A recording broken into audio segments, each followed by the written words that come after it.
Good evening, ladies and gentlemen. Welcome to Tarnation TV's broadcasts here this evening at the Talladega Nights Racing League. Thank you very much for watching the show tonight. My name is Blaine, joined with Rod. Rod, how you doing, man? I'm great, buddy. Great. In for some really interesting racing tonight. Yeah, tonight is as you can see from the intro, the King of Kings Eliminator event is finally here. So welcome to April 6th, 2024. Ken Roberts in his laboratory, cooked this thing up, and it's going to be exciting. It's going to be different. It's going to be a lot of fun. It's been a nice one to do on April 1st, an April Fool's kind of race. But yeah, instead of focusing on the front and who's leading and whatnot, tonight we're going to be focusing a lot more on the guys that are in the back of the pack, because they're going to get eliminated if they're the last place car. So that'll be interesting. Yeah, it's going to be super cool because we've never really done anything like this before. It's neat how this is going to play out. Currently, they don't know the numbers.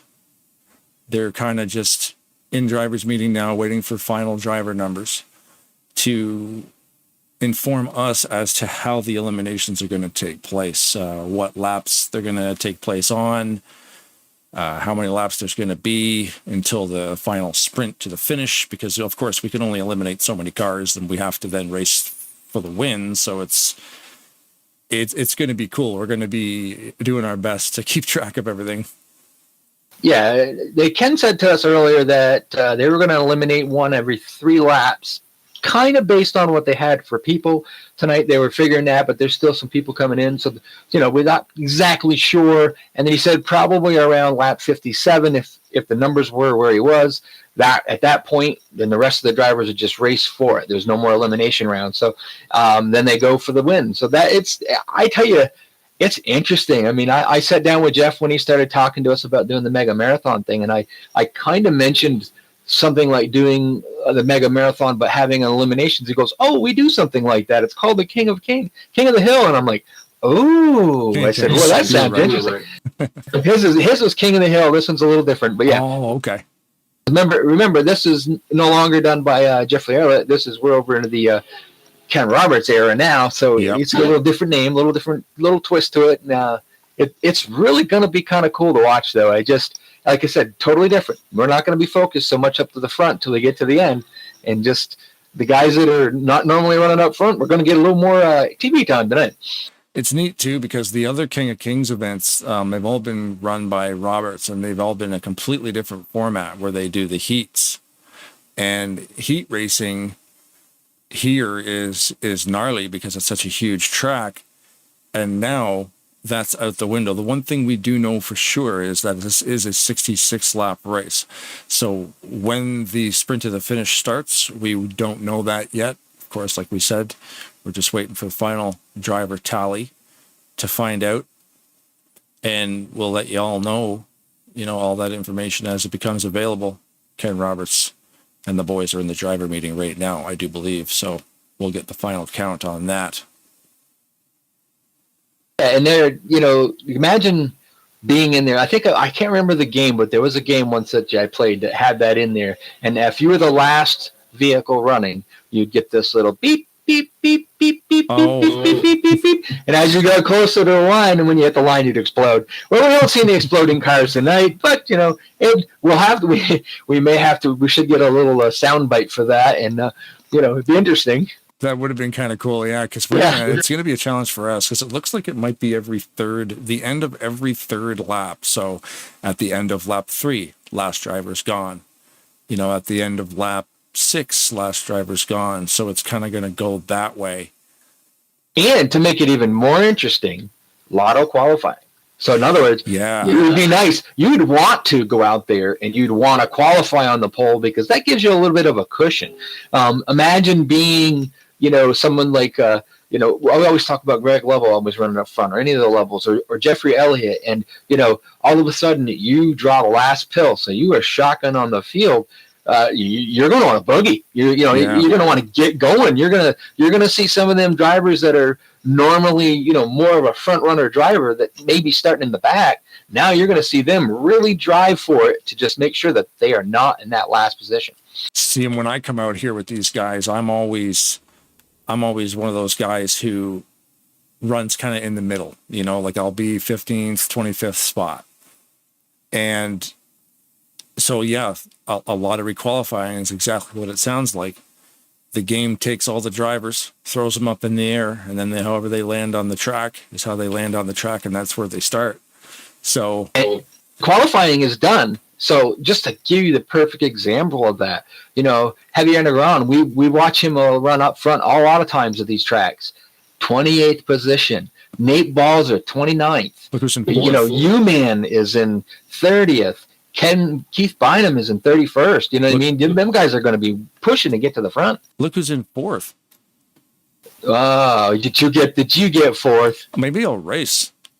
You know, yeah, that is kind of cool. Where'd you end up? I am dead last, 32nd on the field. I mean, oh, well, that makes sense. See, yeah, it does. It does. And this is the funny part about it is how you and I always talk about this. You're the type of driver that would rather run closer to the front. You figure that's going to be a safer place for you, and you right there. I'm the type of driver that runs in the back, kind of lets the race kind of play out, and then hopefully, you know, my pit stops have gone well, and I'm closer to the front or with the lead pack, and I have an opportunity. So tonight, that philosophy that I have, you can throw that right out the window. Your philosophy is definitely the better way to go tonight. Yeah, it's like, you know, like I said, I'm usually end up finishing in the middle of the pack, and you can get caught up in anything no matter where you are. We've seen guys on the front row, unfortunately, wreck out. But being up front right now, like we're looking at those standings, you know, Doug Hewlett got the pole, Mike Mangialardi, Eric Lovell, Perry Bond, Denny Carroll, Mark Paglia, Jeffrey Elliott, Graham McDonald, Bobby Farrell, and Robert Breedlove are your top 10. And, you know, there looks to be, like you said, minus us, of course, there's 30 drivers racing this evening. So that number is final. So I would assume Ken Roberts right now has probably got the abacus, and he's counting and doing some mathematics. He'll let us know exactly when this race turns into a sprint to the finish, at what lap that'll happen. And, of course, at the end of every probably third lap is what we were talking about prior to going live. He was speculating that would be at the end of every third lap. 56 to the booth. Will be asked and that lucky guy in the 56, you know, he's right there in 7th place on the start. So, you know, he's one of those guys that's going to be closer to the front at the beginning and feel a little bit more at ease for the first part of the race. What do you think, Jeff? You going to have some fun out there or what? Hey, fellas. Got a copy? Hey, oh, absolutely. All right. Well, interesting race. Hello, everybody who might be watching, and hello to you guys. Good to see you always. Qualifying out lotto. We don't do this too often, and I got lucky. But anyways, those guys, if it goes yellow quick, right? Whoever's in last is going to be scrambling to get out of that spot. Anyways, that's the way it's going to be. A lot of us are going to be watching real soon. But anyways, these guys are ready for driver intros. Are you ready? Let's do it. All right, buddy. Hey, Rod, we'll be right back. Absolutely.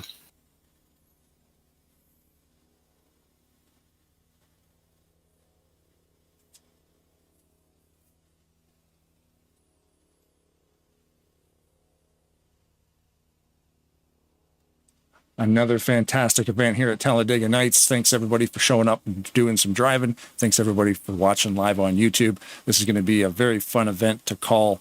We're going to do our best to make it happen as professionally as possible. So I guess we're going down the list, starting at the top. Doug Hewlett, floor is yours. Doug Hewlett, 23, out of Plum, Pennsylvania, driving the PPG Paints Arena car. Special shout out to Ken Roberts, who pressed that button and put me in first. Starting in second, Mike Mangialardi, Federal Way, Washington, driving the 29 Ford Mustang Black Hawk Down car. Shout out to my friends watching tonight at the Rainier Room. Good luck, everybody. Starting third in the number 80 Thin Silver Line Dodge. Shout out to everyone. Let's have a good race tonight, guys. All right, we'll just skip you, Mr. Blaine Donlin. We'll move down to Perry Bond.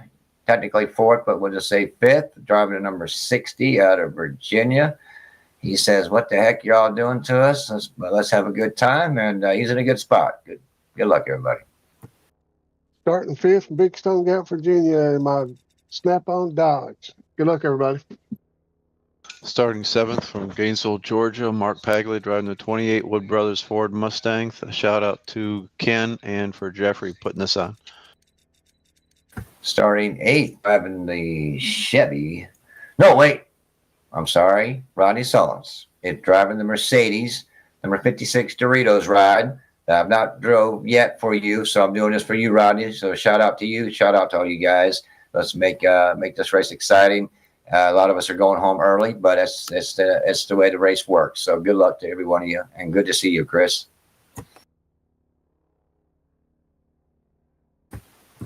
Graham McDonald. Wrong button. Starting ninth in the number 24, Graham McDonald from Sarnia, Ontario. Good luck, everybody. Starting 10th, driving for the King, Richard Petty. In the number 7, Menards STP Ford Mustang, Bobby Farrell from Frederica, Delaware. Starting 11th in the 931 Mercedes Doritos, Robert Breedlove from Lancaster, South Carolina. Thanks, Ken and Jeff, for putting this on. Starting 12th with number 0, Alex Ortiz, driving for Team Wrecking Ball, driving the Coke car. Thanks to Ken and Jeff for putting this on, and have a good race, guys.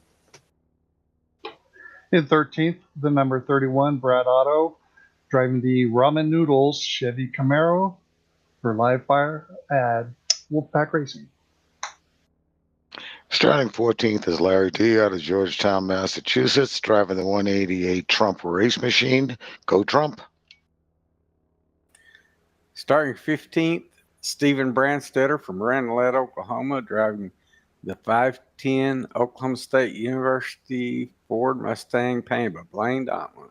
Thank you, guys. Starting 16th, Greg Love on the number 8 Ford Mustang painted by Frank Gibbons. Thank you, Frank, for the paint job. Thank you, Ken and Jeff, for putting this on.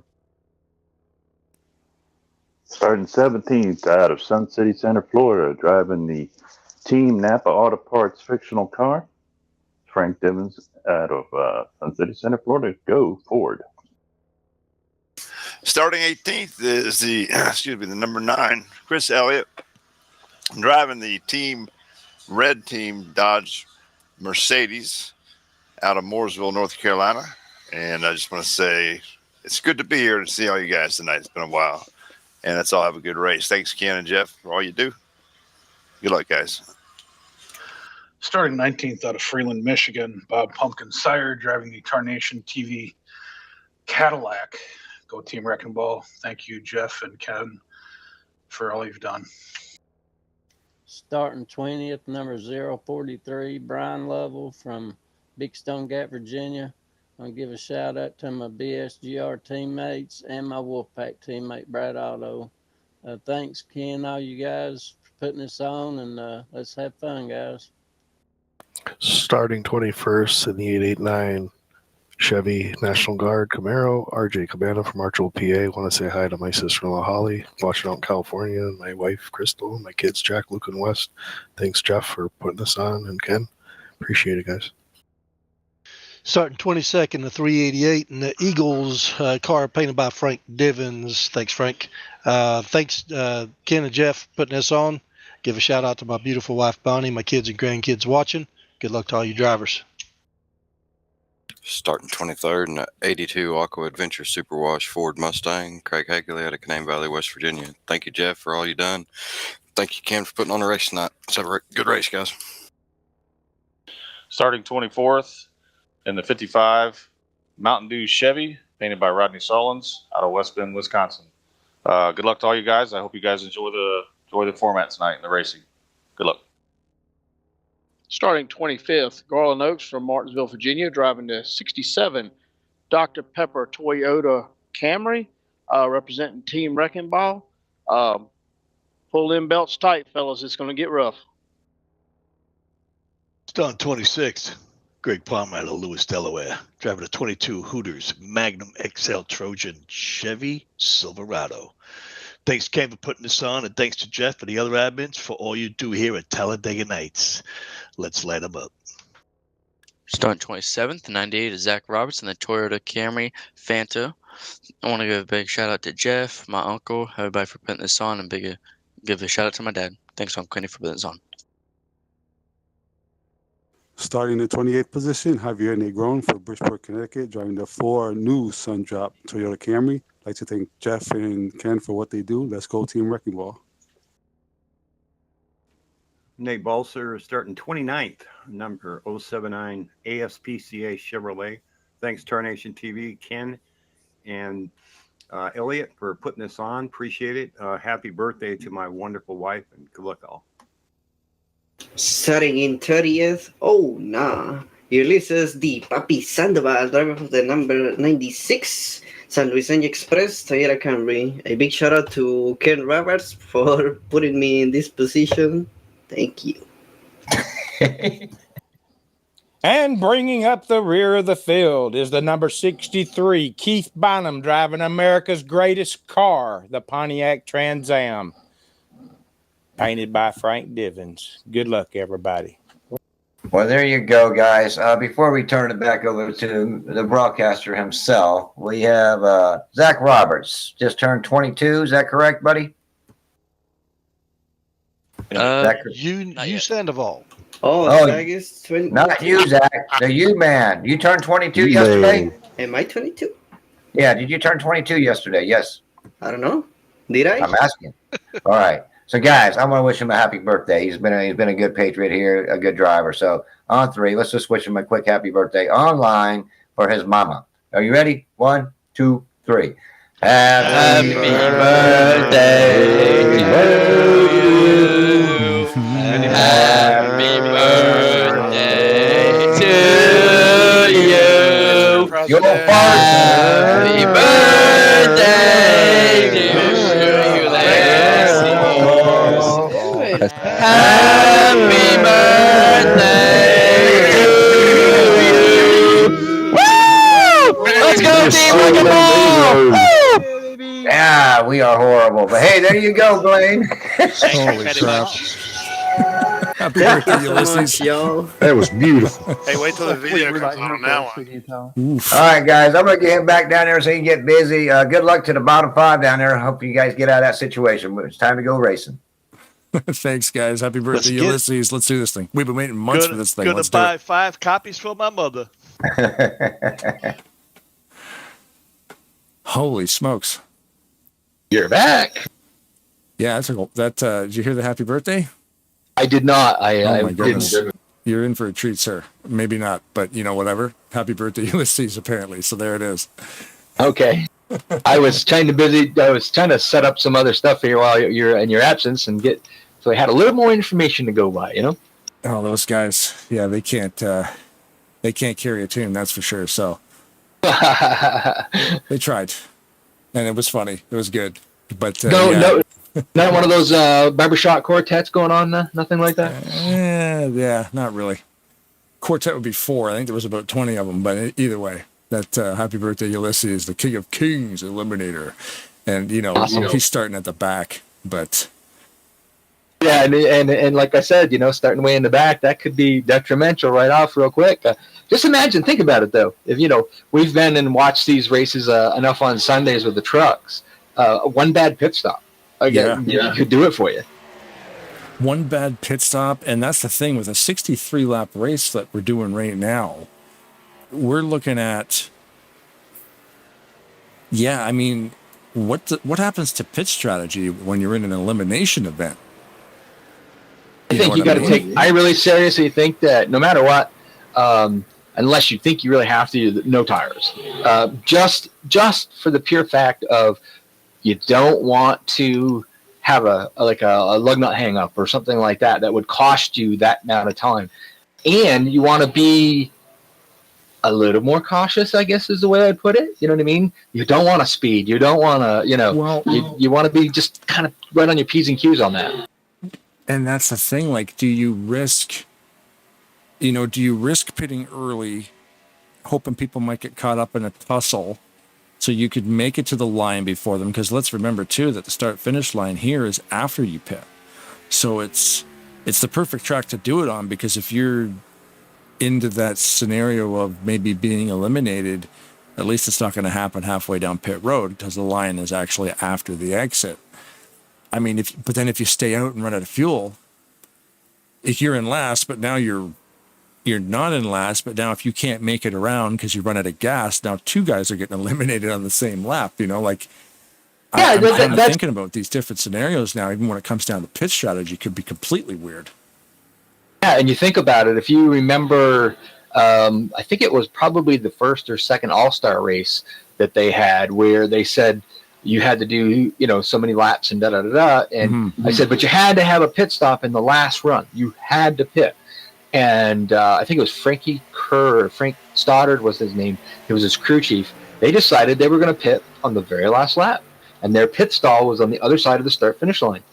And so, you know what I mean? Yes. So you think about what you're saying there. It's kind of sort of like a strategy like that where, you've got to remember that pit stalls, it's hard to say. You might get eliminated, you may not. I mean, that's tricky. Yeah, I never thought of that. Yeah, and this is one of the I think it is the only track where the start-finish line isn't down the center of the pit road, where that front half is actually crossing the line, and it's a little bit easier on scoring at Talladega because they move that line, in closer to turn 1. So anybody going down the pit, it's still a race to the line. It'll be interesting anyway. I mean, I guess it's really what we're trying to say is that the pit strategy might really, I don't even know I'm trying to think of what the pit strategy would even be. Yeah, it's definitely not going to take 4 tires. Absolutely not going to take 4 tires. At this track, you can get away with 2. But yeah, if you're going to get gas, you have to take 2 because why wouldn't you?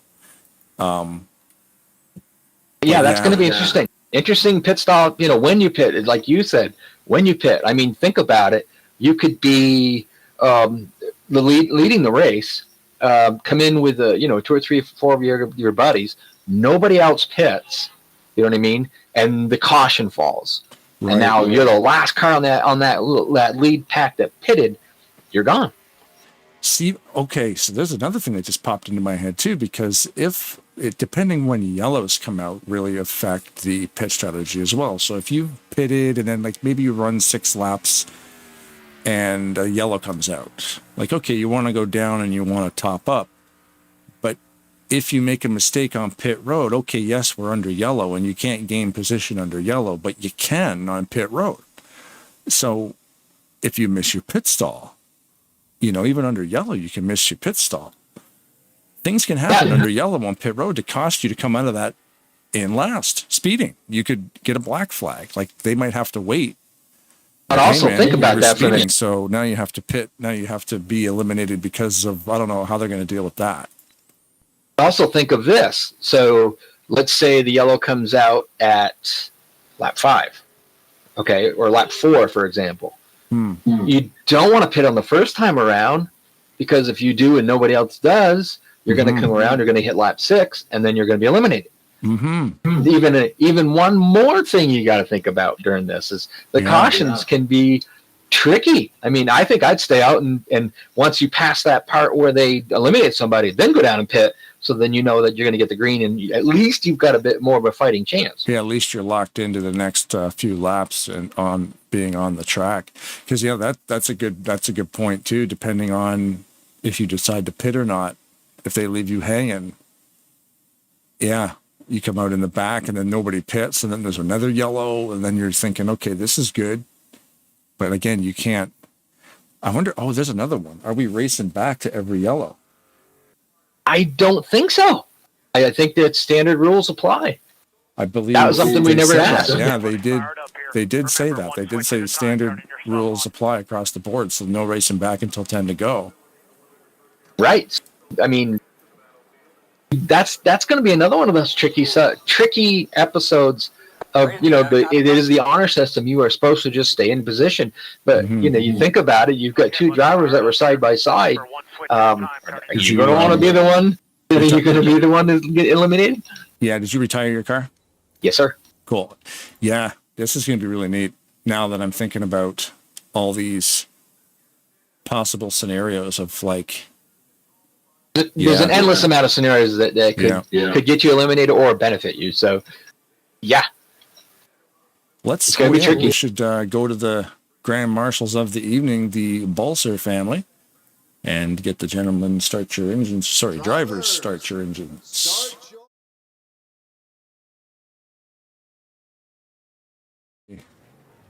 Oh, apparently that's not going to work.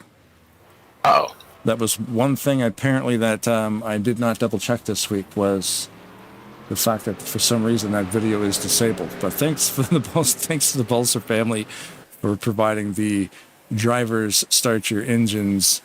I messed that one up. So yeah, it was there. It was just invisible. See that we got a few of the drivers actually in our chat. Frank Dibbins is in there.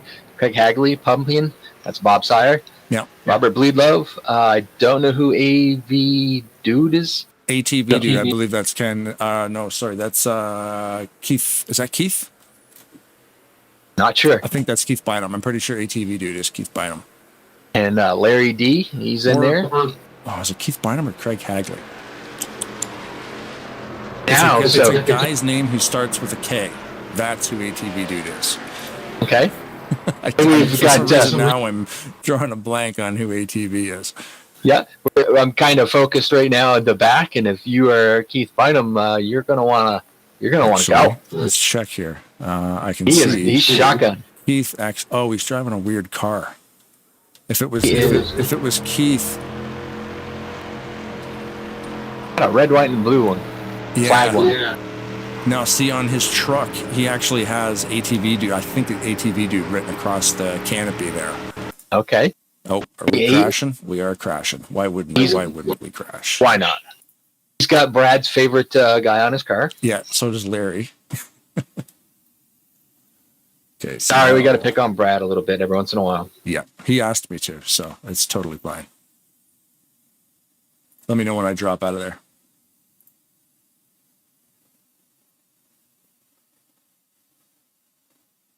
We're getting ready to. Yeah, I crashed out, so. Yeah, just waiting for you to drop, but getting ready to go green. I'm kind of focused on Keith Bynum. I want to see your drop. Okay. I'm kind of focused on Keith Bynum. I want to see what he does on that start. I have a feeling you're gonna see them guys in the back really kind of make a push to try to go. Ooh, we've already got a crash before the green even comes out. Oh, okay.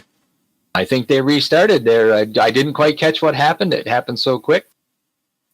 I was focused on Keith Bynum there, and all of a sudden I kind of looked over to see if there's anything going on in the chat, looked back up, and I see Javier was involved in it. A few of the cars way in the back of the pack got kind of involved in that.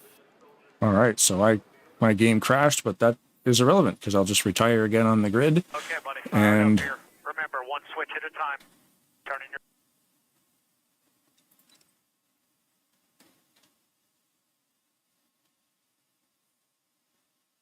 Take two. Let's see how Keith does this time.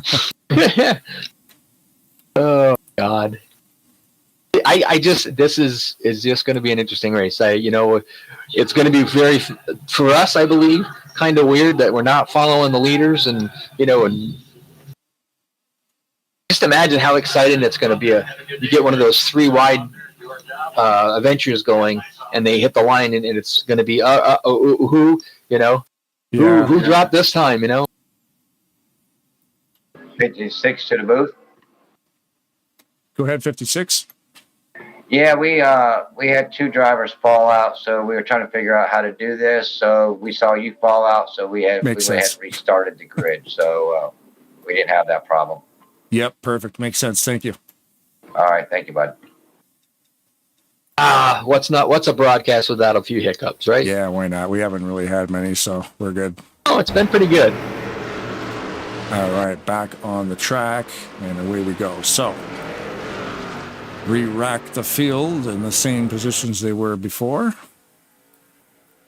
I'm back focused on Keith Bynum just for the. I really curiously want to see how much that he just charges at the front. You got 3 laps. 3 laps to make sure that you're not the last car. Jeffrey, you got me?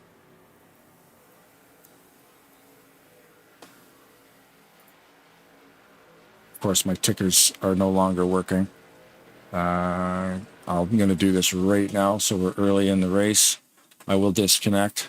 Yeah, I got you. Keep got going. Me? Keep going. I'm just rebooting my tickers. I'll be back in a minute. Just go racing, boys. Also got U-Man back there, and back with just in front of Keith Bynum, and then Nate Balzer. Glad to see him back racing with us. He's back there in the back too, so that's going to be interesting. Hey, Zach Roberts, one of our truck winners recently, and Heavy Underground back there in the back. So these guys, a lot of these guys back here are front-running cars, so it'd be interesting to see how many moves they make to make sure that they're not that last car.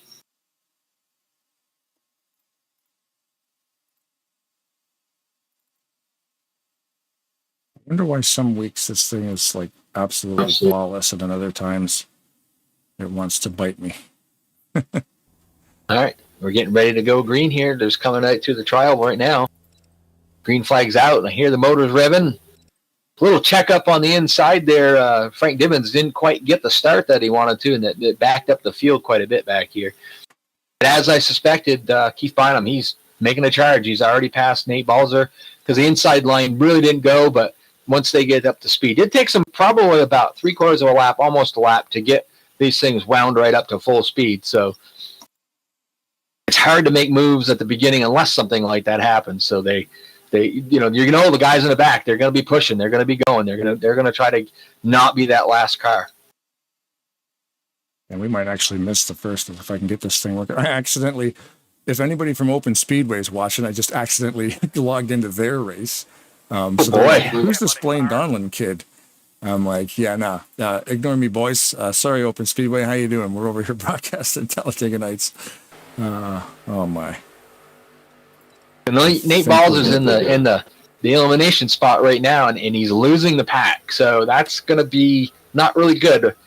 He seems like he's kind of starting to catch back up, but he's got 2 laps to do it, and he's got to make sure that he's not the last guy. Oh, it's Nate, is it? Oh, yeah, right at current, but he's coming. He's catching up. He's starting to run on the high side there a little bit, and it's gonna come down. We still have one more lap before somebody gets eliminated. He's getting a big run though. Yeah, you got Frank Dibbins on the high side there.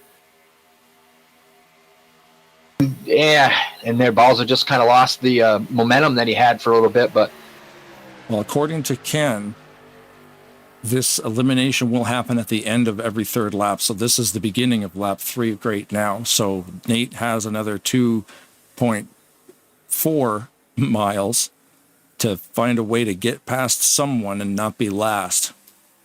Frank Dibbins made a good charge up through the middle past Zach Roberts. Right now, it looks like Zach's going to be the low man in the totem pole here, but he's still got one more lap after this one. About a lap and a half to try to make up that positions that he lost and try to get himself out of the relegation. That's a big word for me. Is it the spot that's going to get him in trouble? Is it not the end of the 3rd lap though? This is the end of the 3rd lap right now. So this will be Zach Roberts being eliminated. It's possible. They were going to do it on lap 3 or lap 4. That's the big question. Right, at the end of lap 3 right now. So that might be it. We'll focus on Frank. We'll be able to tell if Zach Roberts is going to be your eliminating person. He's the last one in the back. Is Zach? Yeah, he's the one that's out of position. Yeah, it would appear that Zach has backed out of the draft, so he might just be pitting here. Ulysses Sandoval right there as well. Well, Zach's still going, so I don't know. It might be this lap here. Mm-hmm. You said you think it might be at the end of the lap, 3rd lap, which would be this one here. Well, so now we're just right. We're hitting lap. Oh, okay. That's what I mean. I don't know. Let's see if we can get a hold of Jeff. Hey, Jeff, you got me? Just curious about eliminations happening at the end of every 4th lap? At the end of every 3, so at the beginning of 4th will be the first one to be gone. Okay, roger that. So like next one will be beginning of the 7th lap. Oh, we got some cars around here. Uh-oh. Oh, big time crash. Looks like 4 or 5 cars involved. Zach Roberts just got tangled up with Nate Balzer a little bit there at the end of it, but he straightened it out and kept going. So technically, if we're going by what they're saying, is I think that Zach Roberts should have been the first car out of that. But like I said. Or maybe they were going to, because it is a 66 lap run, maybe they were going to run 10 to get warmed up. I'm not 100% sure. I guess we're going to find out. Or we will load up a replay and see exactly what happened back there in that rollover, blowover, whatever you want to call it. Depends on how it goes. So if it went from like the end of that current lap, Brad Otto is the last car right now. He was one of the drivers involved in that. Yeah, they were going like 4 wide there almost. Keith Bynum got up into the top line there. Brad Otto in the 31, the ramen noodles. Up and over, and damage is on here at Talladega Nights. As you can see, obviously the cars are getting scratched and torn. 7, Bobby Farrell got quite a bit of damage, as well as Keith Bynum in that. Whether they can, get them things fixed up and get out there and be competitive or not, that's hard to say. But that's it looks RJ Cabana got in it as well. He's got damage on a lot of them. Just got damage on the driver's side. Looks like kind of the same damage. Maybe they can fix them up. Maybe they'll be competitive. It'd be hard to say. Back that up again. Take another look at that. Yeah, there's a lot of side damage there on Bynum. See, I think of some of these guys that we're running, I don't believe we're in an elimination lap. Like I said, we're still kind of confused exactly on what lap is where they're going to do it. But a lot of the guys, so Zach Roberts just jumped out. So he was their first eliminator. Now you would think, so it's lap 6, you would think that would be whoever doesn't make it across the line the first. This one? Yeah. See, under yellow, I don't believe that's going to change. So whoever was last that lap would also be, let me see here, probably the number 4 of Javier Negron, according to my live ticker anyhow. No, sorry, the 188 might actually be the 510. See, this is the part that's going to get confusing for us, especially with the pit road, the start-finish line being beyond pit road. We don't really know, how that's going to work out. So if it had to go like for the last car out, Stephen Brandstetter, he is the 29th car right now, and the last one to just cross the line there at lap 7. So I'm like I said, we don't know exactly when and how, but I think that should be probably is going to be your car that's going to be eliminated on lap 6. I think you're right, because the end of lap 6 would have been. I think we can't really see him. Stephen Brandstetter in the 510. He's the last one. He was the last one to come off pit road, and he's in 29th position. And that's like I said, we don't know if it started at 3 or if it started at 4. So that's why we're a little bit confused on when we should be saying that's the driver that should be eliminated. See, and that's where it'll get you too. If they're not racing back to the yellows and you're in last place, and that's the final lap to get your spot back, you're just done. That yellow comes out, and you don't want to be in that place. You never want to be in last place in this race, because once that yellow locks in, you're out. I mean, I think I'm not positive, but I think RJ Cabana went down through pit road, because he was involved in that accident, realized what lap it was, did a drive-through, and I believe he is on pit road now. So that was like we talked about before, trying to keep track of when and where and how. That would have been a smart move. RJ's on pit road, so he did go down pit road the last time, but realizing where he was, and we were correct. So Steve Brandstetter was the retiree on that one there. So I think he did the smart thing, was go back down the next time. Now, mind you, he's probably going to come out in last place or close to it, but it was smart because he didn't come out last place that lap. Right. Like we talked about before, the strategy is going to be all out the window. And we did talk a little bit about cautions and how they could come into play. And it's a perfect example right there. So currently being eliminated, Zach Roberts and Brandstetter. Steven Brandstetter was the second one. Now we're still under caution. We're not going to go green this time by. No, lights are still on. So if it's standing correctly the way they've been going, we're looking at an elimination when they hit the start-finish line here. At the end of lap 9, so it won't matter, because if they don't go green now, Keith won't have a chance. Yeah, and he's a last place car. Yep. Kind of an interesting. I mean, it to me it feels weird the way we're calling this. It is very strange. Very strange. It's cool I like it because it's very. Yeah, I do too, but it's just I'm trying to explain it. It's just strange because we're not so much just focusing on the race and the way the race is going. We're trying to keep track of what lap we're on and who's getting eliminated, and oh great, we got a caution, and so we lost 2 cars in this one caution. So Keith is going to the pits right now. Yeah, and he's parking it. So he's parking it now. See, would that be a good call though? Because it's the end of every 3rd lap. Well, what if somebody busts a camshaft right now? Yeah, that's true. But I think what if somebody's internet pukes out? Like that could happen in the next lap. It's a long track.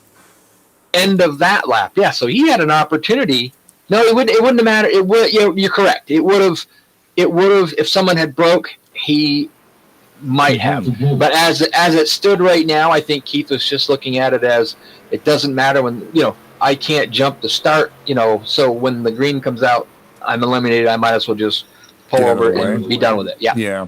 Well, that makes sense. It makes sense. Someone could break under caution, and it would have probably saved him. But he had a little bit of damage too there, so he may not. You may end up finding the 4 cars that were damaged are going to be the 4 guys fighting for that last position if they don't have enough speed to keep up with the pack. Right. I'm curious too. Maybe it was a strategy play. Maybe he wanted to see Cabana get eliminated too, because with him retiring before the end of lap 9, now Cabana's the leader of the end of lap 9. So I'm sure he'll be okay. I think it was going to be Keith, and Keith knew it, so he just stepped out early. That would be funny though. Keith steps out early, and then RJ gets hit with it too, because the official end of lap 9. Yeah, but I wish we were in that room right now, because you'd probably hear Keith say, "No, I'm eliminated. I ain't even going to bother because I take the green. I'm done." I know Keith. That's he's got that attitude sometimes about that. You just want to get out of the way. You don't want to be. Yeah. Yeah. But I would stay out, because I would want, if somebody's modem bit the big one, then you're. I think I would have too, but you're just staying out to go around for one more lap. So yeah, I get it. Tune in live on Tarnation TV. Maybe that's what he wanted to do. There you go. Now we got to keep an eye focused on RJ Cabana there, because him and the 7, Bobby Farrow, are the 2 cars back there with Chris Elliott. Maybe Keith left early to go to Brad's house and do donuts on his front lawn. Either that, he could have been headed down to Rodney Sullen's camper. Why not? Why not? Yeah. Perfect. Go down there and watch these fools out there. Have a pint with the boys. So we are now on the race to the end of lap 12. Bobby Farrell kind of wanted to get down in front of RJ and just to try to keep him behind him, but he couldn't get down. Who saved that? That was a wicked. They were all over the place. We're gonna go into replay mode real quick and check that out. Somebody got door banned coming out of that corner. I think it looked like it might have been. It was Garland Oaks. How did he hold on to that? This guy's got talent, dude. Wow, they're good at it. Crazy. He was right in the middle of the pack. Garland coming out of that corner. I saw it from the wall cam. I thought for sure that was going to go right back across the track and take out the whole row. Now I think we're seeing the damage on Bobby Farrell's car really coming into play, because he is struggling to try to stay with the lead draft. and he's going to be our next car eliminated unless something happens. He's hanging with him, but he doesn't have enough. I don't think he's got enough car to be able to, pull up and get in more into the middle of the pack to get away from that oh God, what's that word I'm trying to use? No, I was just going to say it. Now I can't think of it either. Yeah. I hate those days when you can't say a word. But no, I think Bobby Farrell is going to be our next victim. He is just losing that lead draft slowly but surely. Yeah. And at the line, he was just about a second behind, and that's especially when you got damage. That's He's that's the car in front of him, 2.4 away from the leader. So, yeah, if he's got damage, that's showing. He needs something to happen now, because when he hits the start-finish line this time by, he's not going to be in the race anymore. We got that start-finish line special camera, so we can see who does in fact cross last. So we can turn that on right there. It's probably going to be Bobby. And Bobby Farrell actually pulled down pit road. He knew he was going to be eliminated. Yeah, so he pulled down a pit road. And look at that. We got the Doritos 56 of Jeffrey Elliott. He's out there pacing the field. He's got a huge accident. Javier Negron, part of Team Wrecking Ball, and we got smoke coming out of a bunch of cars. Looks like a Tarnation TV car was in there. Bob Pumpkin Sire was in there. Javier's car is wrecked bad. Yeah. That thing took it hard. Bob Sire's car doesn't look too good. Garland Oaks he's got some damage on the front. I don't know if he's going to be any good. He may be all right for a little bit, but he's pretty well beat up. Bob Sire's car doesn't look too bad. He's a little bit beat up in the back, but I think he might be all right out of the group. Big checkup down low calls that forward as just go across the whole track. Graham McDonald is definitely out of this race. He's got engine damage. Oh, I just see him on pit road. Yeah, he's done. That car is on fire. Join us tomorrow for the I'm on Fire series. Well, as I was saying, we got our own Jeffrey Elliott up there in the front, Greg Lovell right behind him, and Nate Balzer. Remember Nate Balzer? He was way in the back here a little earlier, and now he's worked his way up quite a ways. He is right up there near the front. It's funny how fast it changes, eh? It's crazy. Oh, wicked. Yeah, because now he's running third and was on the verge of being eliminated. So let's see here. It looks like the 043 of Brian Lovell might be near that. On the screen right now, just an advertisement for next Saturday's event, April 13th, 2024, massive race at the ALS Team Elmo 200. All proceeds go to the ALS Association. So anybody who's made donations and bought portions of the broadcast, thank you very, very much. We've generated a lot of money already, so there's 1 week left, and then the race itself generates tons more. So those will be super, super cool to be a part of that with Kelly Causey putting that whole thing together. And join Rod and I next Saturday. Links in the description below. Just going to say, another one on a Saturday? Oh boy, here we go. Yeah, pit road is a mess right now. Oh, it is. There was a few junk ones out of that one. They were racing the trucks yesterday. It had an absolutely phenomenal race. And tonight it just seems to be all the bad luck. It's finding its way to the top.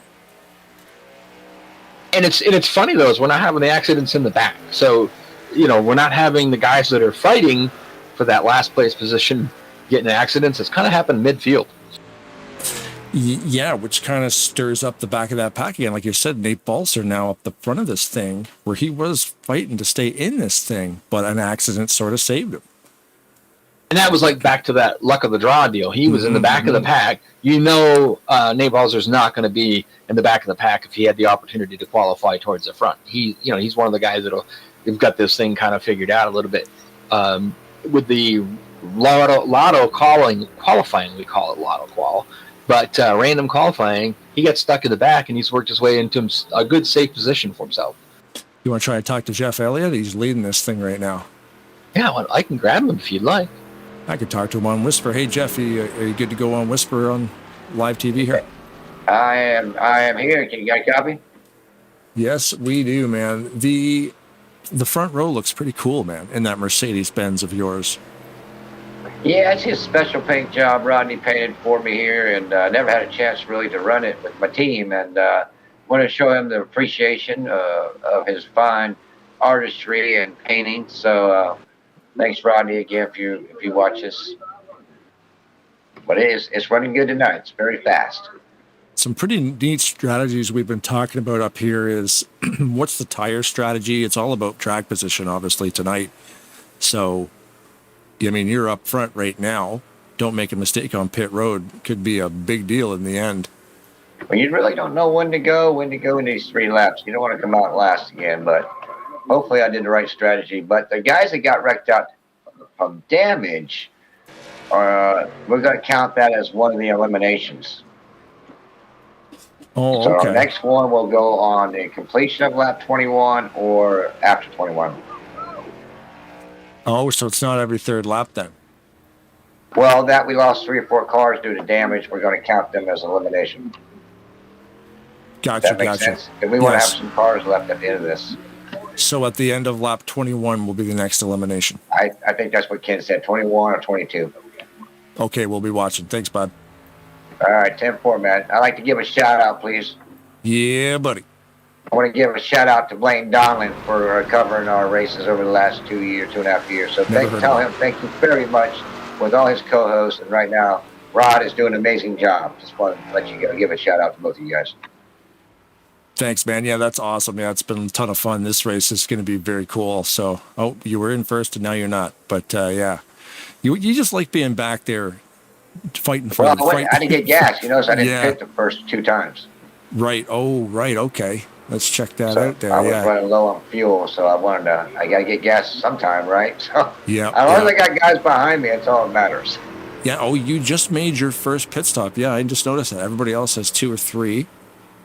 That's awesome. Right on. And that's Led why 12 I stayed laps. up front. So at least I got through the first so many laps of this race. So we'll carry on until I'm eliminated. Let's do it. King of Kings, the Eliminator cruises We got forward. 3 Doritos back here. We're going to work together. We'll be watching. You're at the back. We have to watch. Oh, yeah. Yeah, right on. I was sending everybody to the booth once they got eliminated. Is that all right? You can do that. No. I figure you might put some lawn chairs out, whatever it takes to get these people up there. No, we were going to do that, but they're all hanging out in turn 2 there at the Sullins trailer. Ah, is that where they went? Okay, I thought I saw some beer cans flying over there. But hey, all right, man, we'll find us somewhere to go because we're all going to be eliminated here soon. Yep. All right, man. Good luck, man. Have fun. Looks like the lights are probably going to go off. Man. So that's going to add another little wrinkle in it for us to try to keep track of, because Graham McDonald was one of the guys that got in that accident, so he would be our first retiree. And then, of course, Javier Negron was his car was destroyed in that accident too, so he'll be the next one, and that's why it's going to carry over to lap 21. So I'm going to say I think Jeff did a smart thing because it's going to carry over like that. You've got about 6 laps where you're not going to have to worry about being eliminated. Why not pit? Get fuel, get that thing fueled up, maybe put 4 tires on it, and then start to make a charge towards the front when you've got a little bit more time. See, I'm looking at it too now. It makes it easier for us because we know it's every 3 laps. So every car that's retired is 3 laps. So because there's 6, it's easy math for us, right? So they're saying that would be, yeah. So that'd be 18. Because we lost 2 out of that one. Oh, okay. Yeah. Well, they were saying 21 or 22. So I don't know what the final call is. They might take yellows into effect as well. But I mean, according to the 6 cars being retired, that would put it at the end of lap 18. But it looks like because when we're going green, they're going to bump it up to 21. So you were talking about the birthday things. Was that for U-Man? Yes. Yes. So U-Man's got about, I would say 2 to 3 laps to get his butt in gear and get out of that last position. He's the guy right now that's going to be eliminated if he doesn't pick it up. Yep. Ulysses son of all. And he is right next to Bob Spire. Now, I don't think Ulysses has been in too many of the accidents. I do know Bob Spire was in that last one. So those two guys are going to be at current. You know, we still got a couple of laps. Going to be the ones that are fighting to not get eliminated. Of course, we got the 3 Doritos cars right in front of them. It'll be interesting. I just realized I actually had 2 cars in this race. The 510 of Brandstetter, I painted that one, and I also painted that 27 of Bob Sire is driving the Harley Davidson with the skulls and stuff on it. Cadillac. You don't see too many of those. I like that. That looks really good. Yeah, it's funny because they got a lot of different templates for this mod. It's very popular, so drive the back to green. Cadillac. Back to green, and I'd say, 3 laps? We got 3 laps before. Stacking it up at the back again. They're big bumps, and they all held on to it, I think. Right now, Sire is last. There's the one that got the worst out of that accordion effect. It kind of slowed him right down. So he's picking up behind Chris Elliott and trying to just see if he can draft with him. And hopefully, like I said, they got about 3 laps, about 2.5, to try to get himself out of that zone. Where's Ulysses? He went way up there. He went. He was gone. He shot out of a cannon. Yeah. So now we just wait to see if Sire can catch that. He was one of the ones. He was one of the ones in that big accident with Graham McDonald and Javier. So from the looks of it, I'm going to say that his car is damaged pretty bad. So when we get to lap 21, I don't know if he's going to be able to hang with them. It looks like he's kind of losing them quite a bit. Yeah, in the draft right now, he's still hanging at 195 going through that corner, but he does look like he might lose that draft. Last time across the line, he was about a little around a half a second behind. But he's fighting. He's trying to find the draft, trying to find some way to get it to pull him back up to the field and maybe sneak past somebody for just a little bit longer. He's hanging in there. He's still able to keep 195 through the turn, so he's in that draft still. Garland Oaks has latched on to him. And Garland was involved in that. Had a little bit of damage, but his car looks really good. So the crew did a good job of getting that thing fixed back up. He seems like he's hanging with them pretty good. I think that that little bump that Paglia gave to Garland Oaks, and that save that he made is probably right now the save of the race, because that looked like it was going to be another massive accident. And everybody around him just knew, saw what was happening, compensated. Looks like Sire has pulled ahead of Oaks. Yeah, I was just going to say, Spire got up there. They got kind of 3 wide. Now, anybody that knows about this, if they were all single file, he'd have a tough time catching up to him. But when they start getting 3 wide, they open up a bigger window, and that allows them to catch up to him a little bit quicker. So he was able to do so. And Garland Oaks, I thought they fixed his car up, but it doesn't look like it's doing as well as we hope. So. The Dr. Pepper Toyota Camry.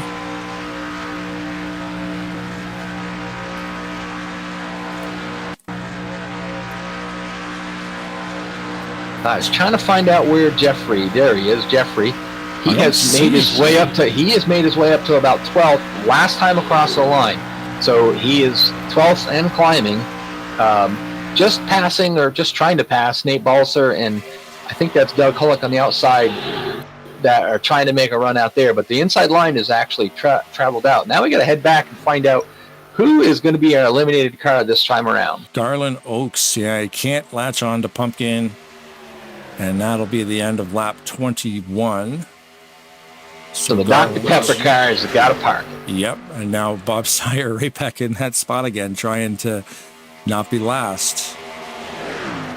He's got to, he's been surprising me as far as he has already, because his car's got a little bit of damage, but he's been able to just kind of sneak up there, and then, he got past Garland Oaks, and he's able to save himself for 3 laps. Now he's got to get past there.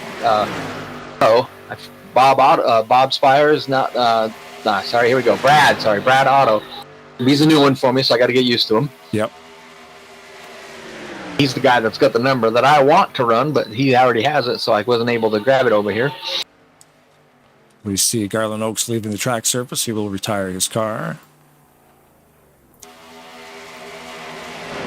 The end of lap, what's that? 24 will be Brad Otto, Robert Breedlove, and Pumpkin in the 27. Bob Spire's got to pick it up a little bit. He's got a lap and a half to, well, about a lap and a half to do it. So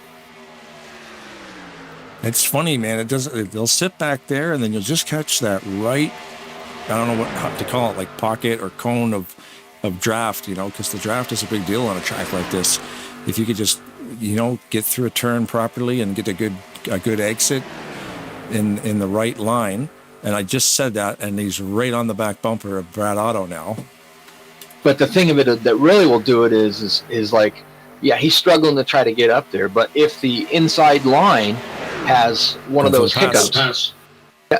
Ooh, big one. Looks like Oh, and Bob Spire did not make it through it.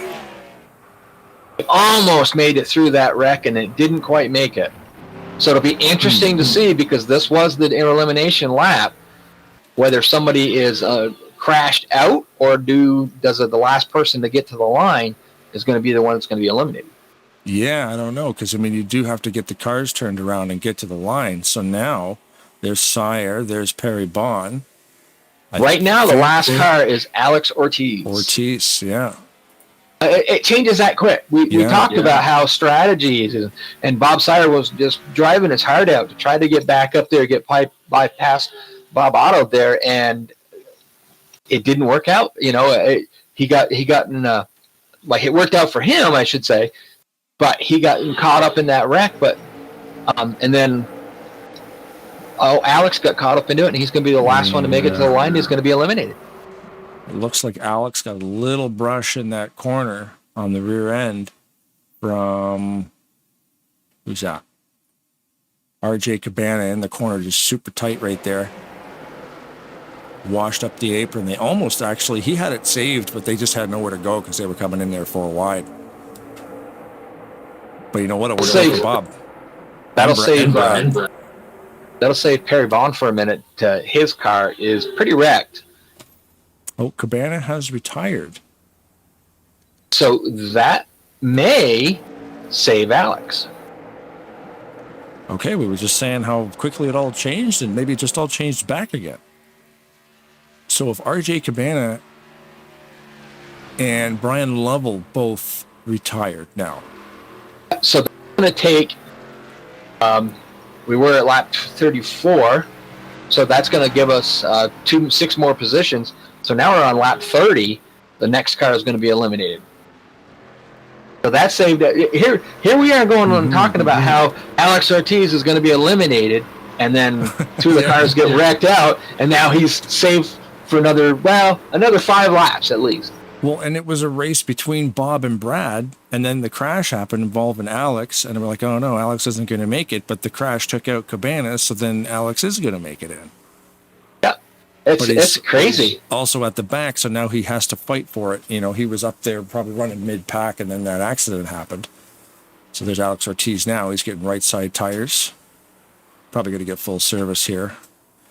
We are definitely not running out of material to talk about tonight. No. It is crazy. It's just amazing how, as we tried going through with it before, trying to discuss of how we thought this race was going to go and how, strategy and this, and we're seeing it all happen. Oh, and it's completely, nothing like I thought it was going to be.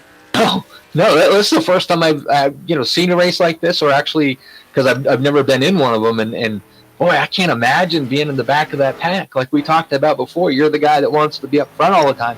I'm the guy that wants to stay in the back. I'd be the one that I have to learn how to drive like Blaine. There's the number 9 of Chris Elliott out this evening. Good to see Chris on the track. I think guys haven't seen a whole lot of Chris a little bit recently, as per se, but yeah, I mean, a lot of stuff happened in the world of the Elliots the last few months too. You know, Chris, their father passing away, and then like, Chris's neighbor's house burned down and almost took his with it. Like, it was pretty gnarly stuff going on. So yeah, there was, plus, at the same time, handing ownership over of the league. Right. There's a lot of money driving the league as well, and drivers that want to come here and race, and there's always a way to get the race going. And that's why they have a team of administrators that are like 12 deep. But yeah, it's cool to see Chris. Chris tends to make it out to more races during the week. And of course, Talladega Nights hasn't been running during the week races. As much as they did. Just mainly what's happened is, as their reign of it goes, they've been running. They had a Monday and a Tuesday deal going on. Those kind of ended their season, but to start them up a new one, it was going to be kind of mixed season type thing. So they kind of didn't do that. So waiting to see what Ken and then the rest of the guys are going to do on Mondays and Tuesdays. Right. Yeah, with all the different mods. And super cool. Like next week we're running the ALS race, and that'll be a lot of fun. Let's check out the schedule here, what we got going on. So upcoming broadcasts here at Tarnation TV. Tomorrow we're back here at 7 p.m. Eastern Standard Time. The IPIS Excellence Series resumes race number 9 after the Easter long weekend, sponsored in part by Mark Paglia, representing Paws Atlanta, the no-kill animal shelter.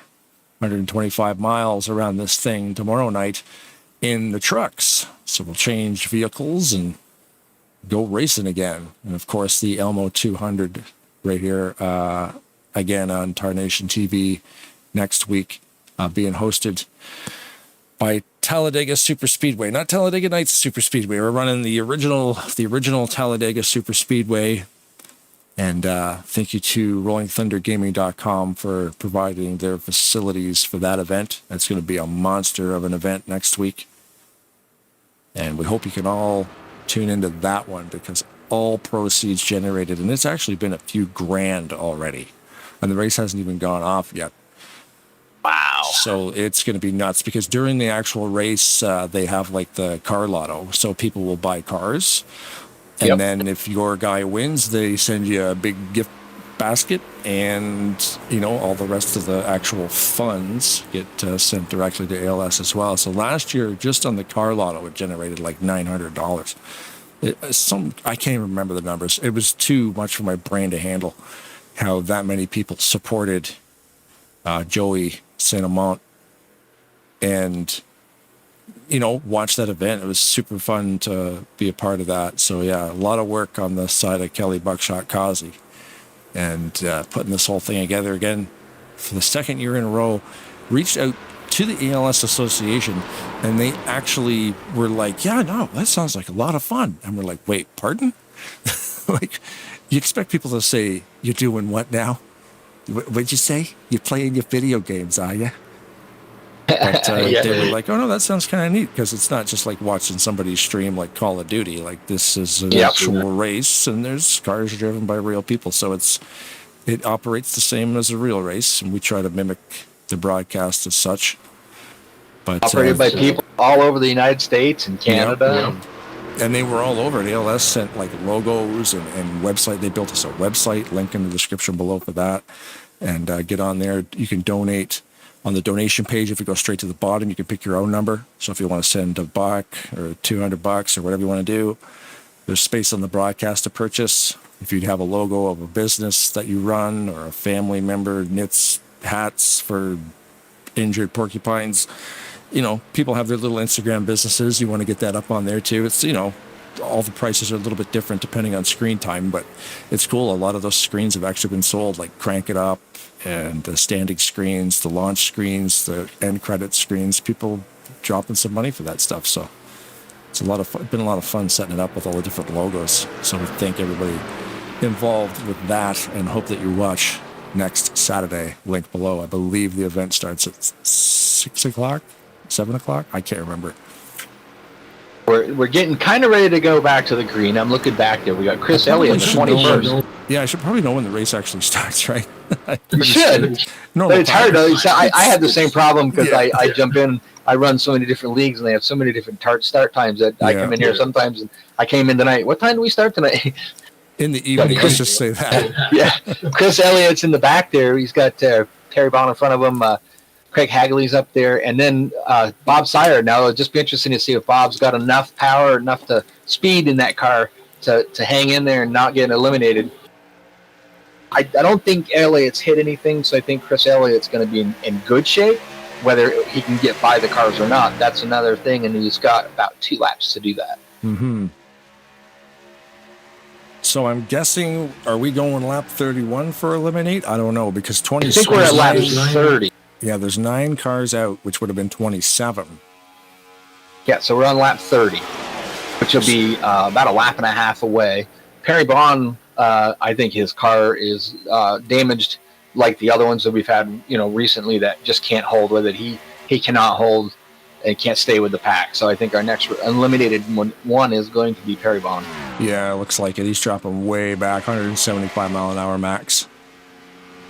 He's running a generic. Sorry, Perry, I don't have your car downloaded, so I don't know how that happened, but also thanks to Frank for making the generics look super cool. All right, yeah, looks like it definitely will be Perry. We'll get back up here in the pack.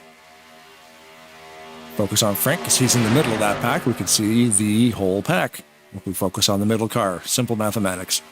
Chris Elliott went to the high side, and then you've got Brad Otto down on the bottom side there. So far, Elliott's ahead of Brad, but they've got 3 laps now to figure out who's going to be the one in front of the other. Yep. So you're thinking probably end of lap 32, 33? It'd be 33. Okay. And Bob Steyer's still going pretty good with that car. We thought he had damage on there before, but with the guys up in front of him running 3 wide, I think that's probably helping him out quite a bit. I don't think he's going to have a car that's going to run itself to the front without a lot of help pushing, but he's got a car that's strong enough to just hang in there, and he's just got to keep staying ahead of the cars in behind him, and when they get eliminated, just keep going forward. Yep. A lot of, like you said, with the 3 wide racing, like 5 rows in front of you, that is a lot of wind being broken. So it's good for those guys in the back because, with the all those cars breaking that air, it's a lot easier to catch that draft. You can run whatever line you want, get a little bit of slingshot action going. You got Doug Hillick, Greg Lovell, and Ken Roberts in the top 3 right now. And then, of course, Nate Balzer is right up there in 4th. Denny Carroll's running in 5th. So those guys have been pretty much running up to the front all night. Hopefully they can stay out of trouble, and then those will be the guys that are in there in that last final push. Look at that final row right there. It's 3 wide racing for the back spot, trying not to be last. It's pretty awesome. Frank Divins, Bob Sire, and is that Brad Otto back there as well. Saved by the accident last time. They were able to get through it. Well, not just going to pick up. Be not last. Frank Divins looking in the rearview mirror is like, just stay back there, guys. Stay back there. We're good. The problem is, in 6 more laps, it's going to be him that's going to be wanting to go. Mm-hmm. End of lap. It's going to get interesting. It's really going to get interesting because when you have a lot of cars, the draft sometimes will pull you up quicker and easier as they start eliminating cars, and we get down to maybe 5, 10. I don't know what we will end up with when we get to lap 57. But by then it's going to be good. But when it gets right down close to that, it's going to be kind of tricky to try to stay in the draft and try to keep up with the guys in front of you. Yeah. As cars disappear from the track, less help. Bob Spire takes to the high side and he gets himself past Frank Divins and Brad Otto. So now it's a battle between Brad Otto and Frank Divins. Right now, I think we're on elimination lap, so it depends on which one makes it ahead of the other one. It looks like Brad Otto is going to be the one eliminated. Right there, yes, Brad Otto would be it. And now we got to focus on Frank Divins. He's got 3 laps to figure out a way to get up there and get past Larry D. And he still has assistance from Brad too. Like you wonder, like, okay, if that was an elimination lap, you just back out of the throttle and go. Or stay in it and maybe help that guy catch that shaft again. And there's another element to it. I mean, when he has to start finish line, he's got a lap or less, actually just shy of a lap to come down, go down pit road and retire, which he has just done. And now Frank Divins is back there by himself, kind of sort of trying to make up the draft. And we keep saying we see people back there, and the next thing you know, we turn around and look for a minute, and the next thing you know, they're back up near the front, or not to the front, but they've made their way past the cars in front of them. So he's running that. That was one of the Mega Marathon cars, the Napa car with the Dark Horse Ford. I kind of like that Dark Horse Ford. I think it looks neat. Yeah. Up front, we'll just flip up front for a second here. Ulysses Sandoval running in second place with Ken Roberts in front of him. Doug Hulick on the inside line with the number 8, Greg Level. Team Doritos up there on the high line. U-Man started the race in the back and never was in really of a threat to be eliminated, but he was not really too far, from it. And now he's worked himself up to near the front, so he's got himself out of the danger zone for now. Yep. It's a good spot to be. Any accidents that happen will be hopefully in your review. This is going to be an elimination lap right here. They're going down the backstretch. Frank Divins is caught up to the back of Mike Mangialardi. And I don't know if he's going to have enough to get up there. It's kind of between him and Larry D right now. Larry D's on the high side behind Bob. He's got to hold that bottom line. He's got to get through this wreck. Big caution. Frank Divins. Craig Hag was around. That had to be near the front. That was Doug Hillick's around. Yep. Yeah, everybody's car's upside down. But guess what? Frank Divins. Frank made it through. Yep. Drove right through that. He was smart. Went all the way to the bottom. Stayed out of trouble. Ken Roberts' car is pretty banged up. So there's another thing. Frank just went from last place to 11th and will not be eliminated because being in the back, he can slam the brakes on and just watch that accident happen. He doesn't have to worry about anybody being behind him. So it was perfect timing because he was less than half a lap away of being eliminated out of this race. An accident happens. Oh, and they took out Greg Lovell. Took out Harry Bond was already Brad. Yeah, so our eliminated car this time is going to be Greg Lovell because he was involved in that accident. Big hit by Ken. We'll have to get we got some destroyed cars. Doug Hillick's car's destroyed. Bob Spire's car's destroyed.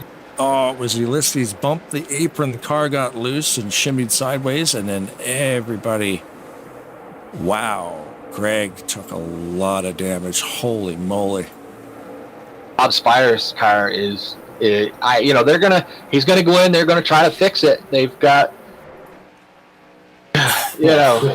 it's gonna be pretty close to losing a car.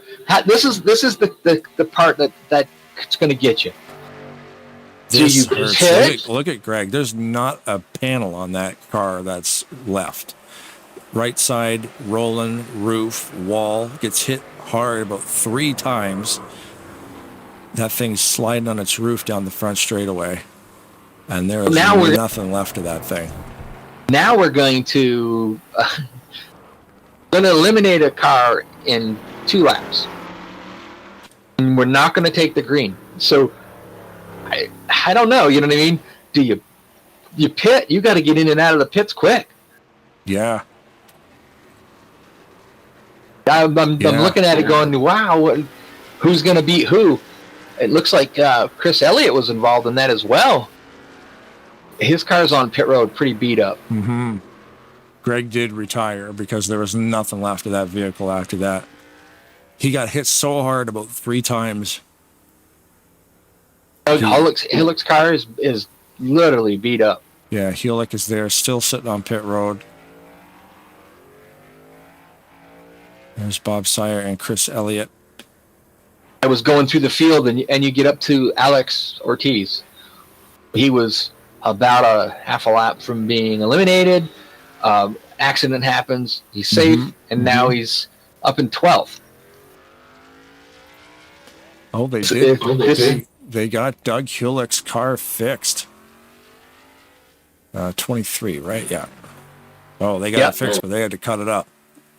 Oh yeah, it's the Band-Aids and Barabon and Sawzalls and hitting it hard with a hammer. But now we've got some. This is going to be interesting. Can you grab Ken Roberts? I can do that. Hold on one second. We're going to see if we can talk to Ken Roberts while we're still under caution here. Hey, Ken, live on the air. Can you hear us? Yes, sir. Man, this is a lot of fun to call this thing, man. Literally last second, we're watching Frank about to get eliminated. Backs right off, drives through that wreck. He's up in like the top 10 now. Everything's coming down to seconds and feet on this thing. And here you are now from the front to the back. So what's it look like on the track? That's, well, I know my car's a piece of beep, bleep, bleep, bleep, and bleep right now. I'm staying pretty busy, actually. I'm watching laps, checking where guys are in their position. So this is the busiest I've ever been in a race. So, but I don't think I got much left here. I think I might be the next one eliminated here. Yeah, well, we haven't really seen much of you tonight because we've been watching the back of the pack. So, yeah, we know you've been up the front. But, yeah, I can't imagine the amount of work you got to do. You got notepads and numbers and whisper keys all over the place, I would imagine, to try to keep this thing together. Yeah, it's different. It's interesting. I mean, you get 2 laps to kind of relax, and then, that elimination lap, you got to go.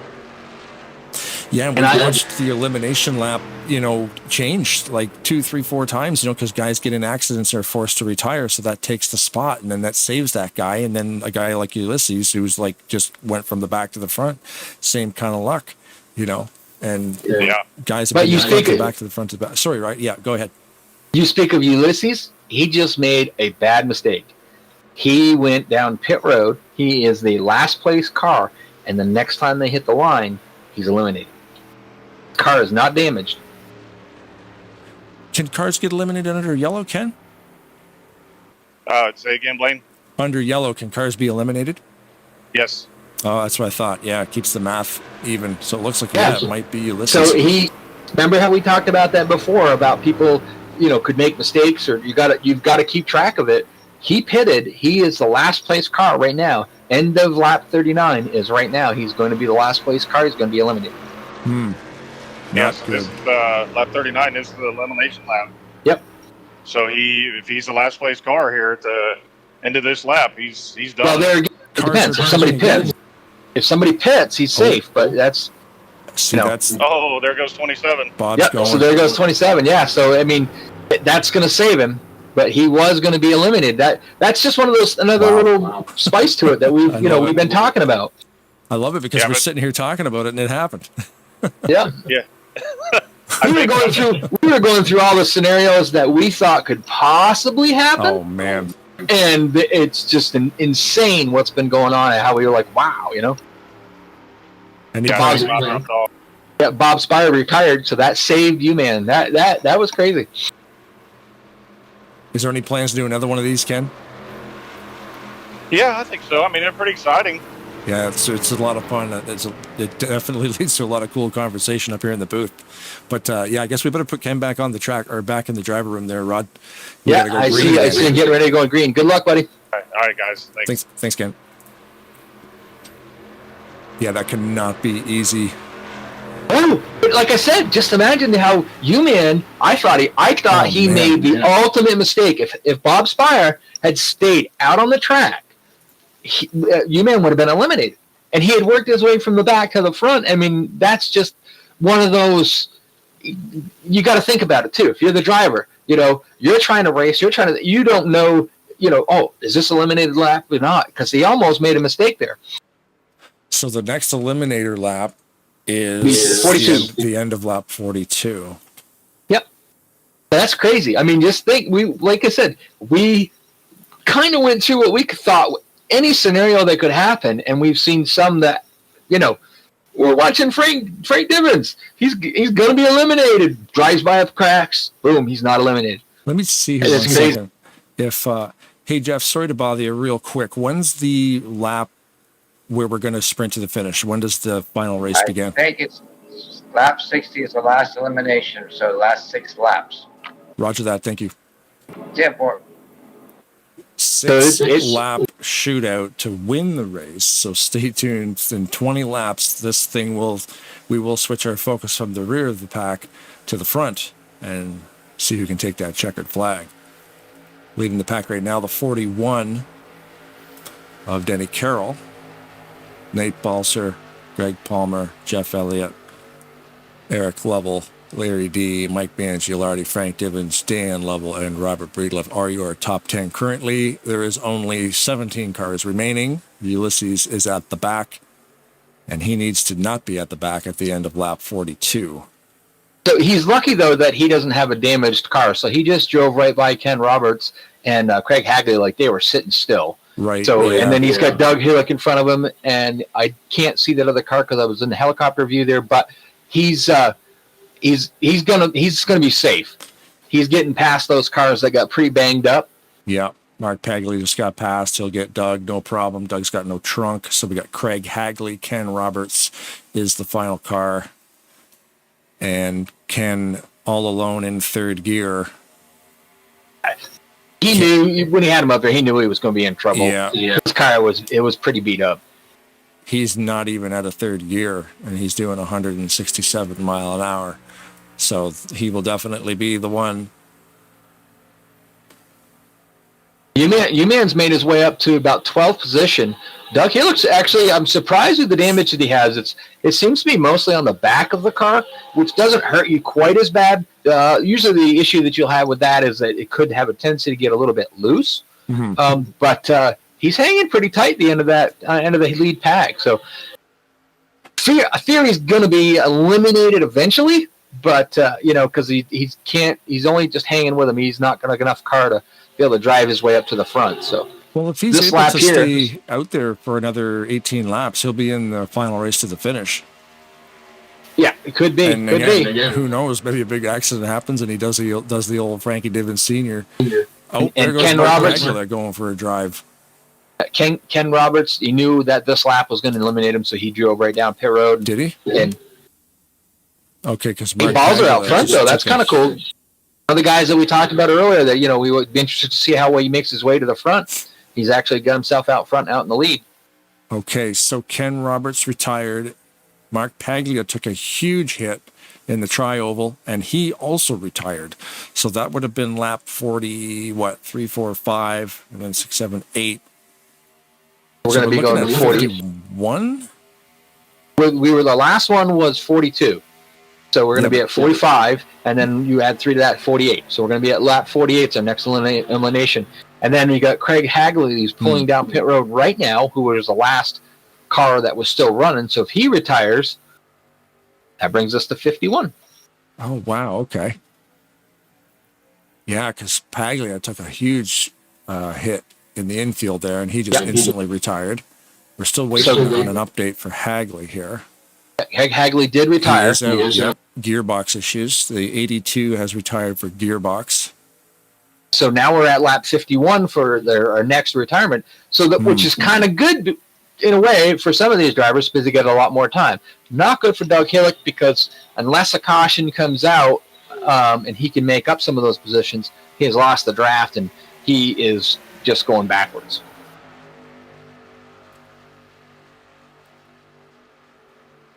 Wild. So the rear of the field is Chris Elliott, Craig Hagley right now. Ortiz.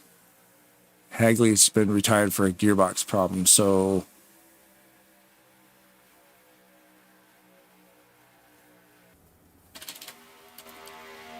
very, very cool. It keeps us busy up here, that's for dang sure. Name crashed. 3 wide at the back here. Why is it showing Doug Hewlick in last place on my ticker? It shouldn't be.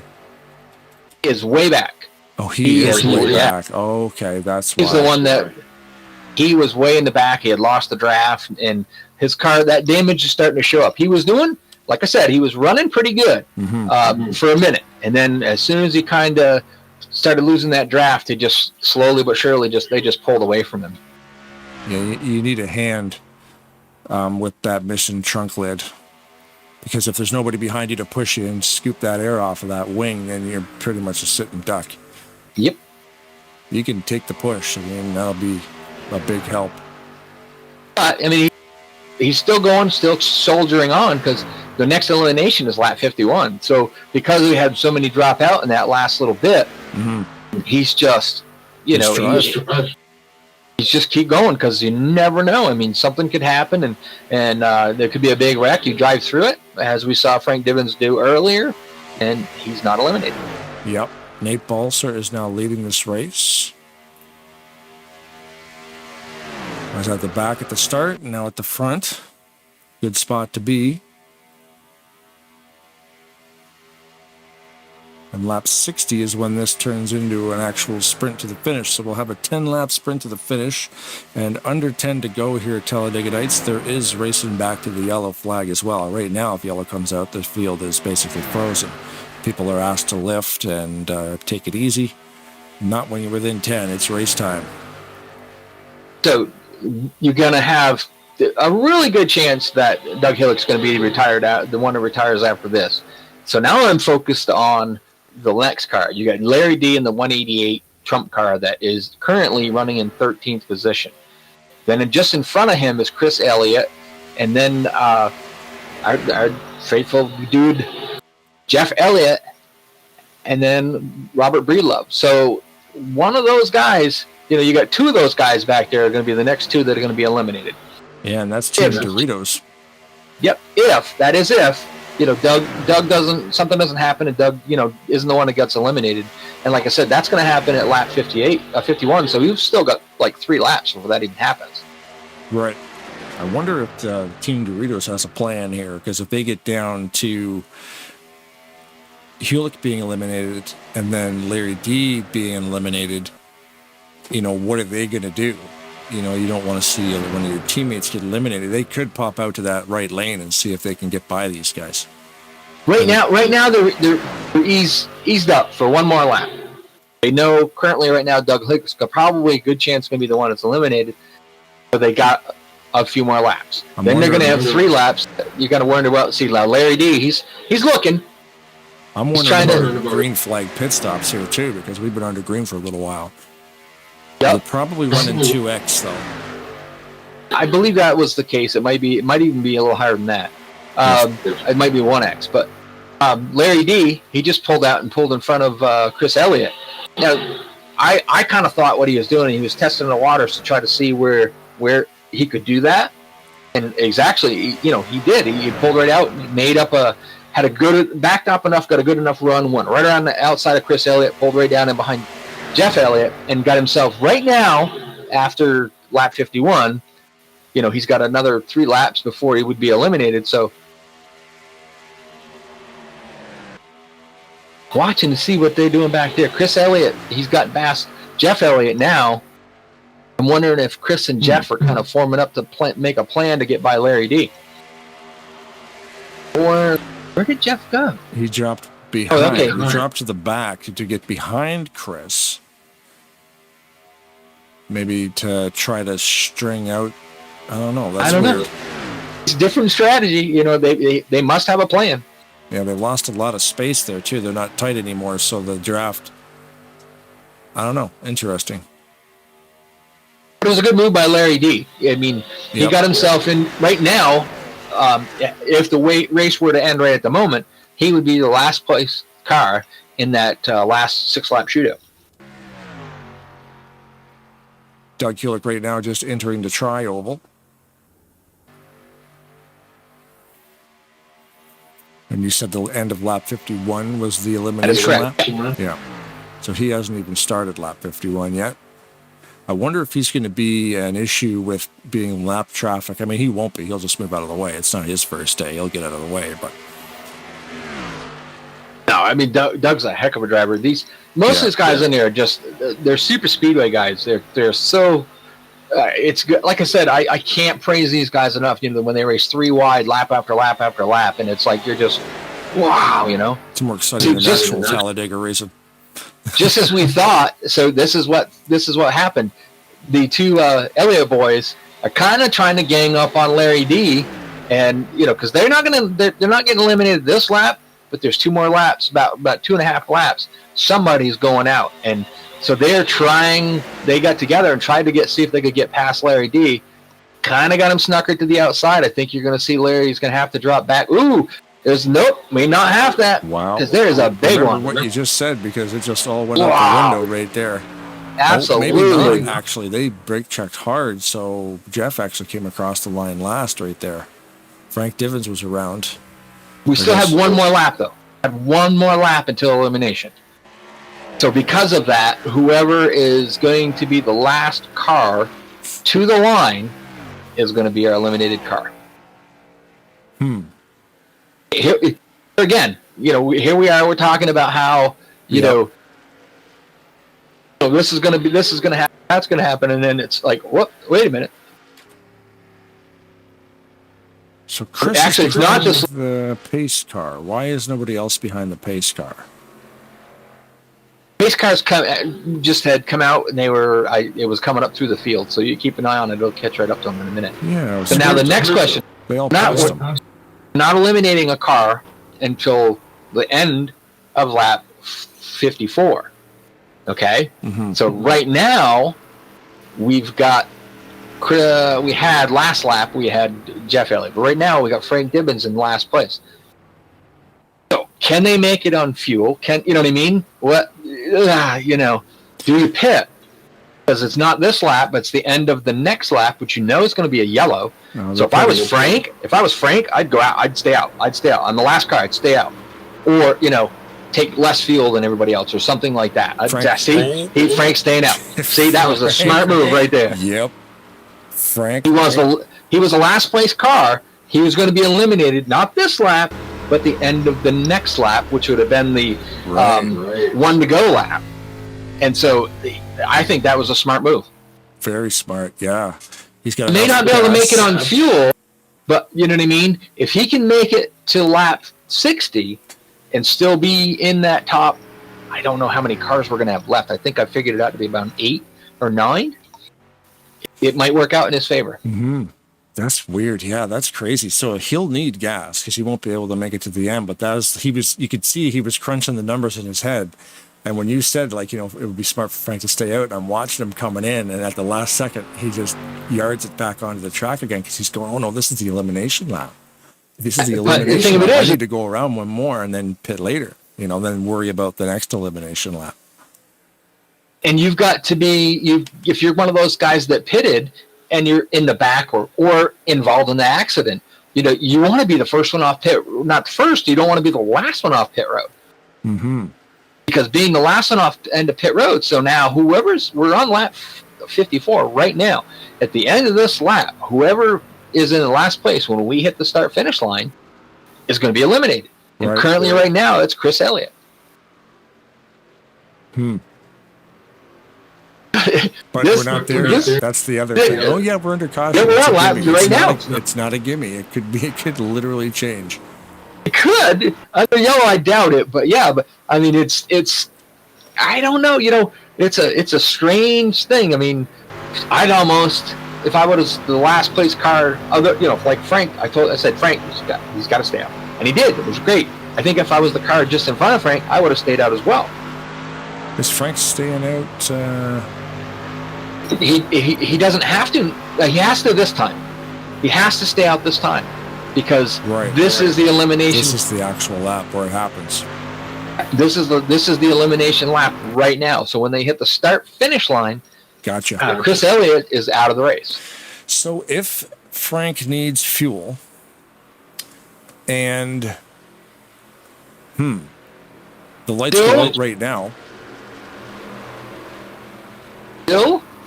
We're still going to get rid of now. Yeah. Now the next question is, at lap 60, Do we eliminate a car at lap 60, or is that where it stops? It stops. Okay, so we're only going to eliminate one more car after this. Right. That'll be at lap 57. 60 is where it turns into a sprint to the finish to win the race. So then, all so the lap eliminations will be 57 done on the last 10 laps. So lap 57, we eliminate one more car. Interesting. I was watching Larry D there because he was making moves, and those moves paid off for him. Although we were, there again, we were getting down to the nitty gritty. We were like, okay, this is the car that's going to be in. Whoop! Caution.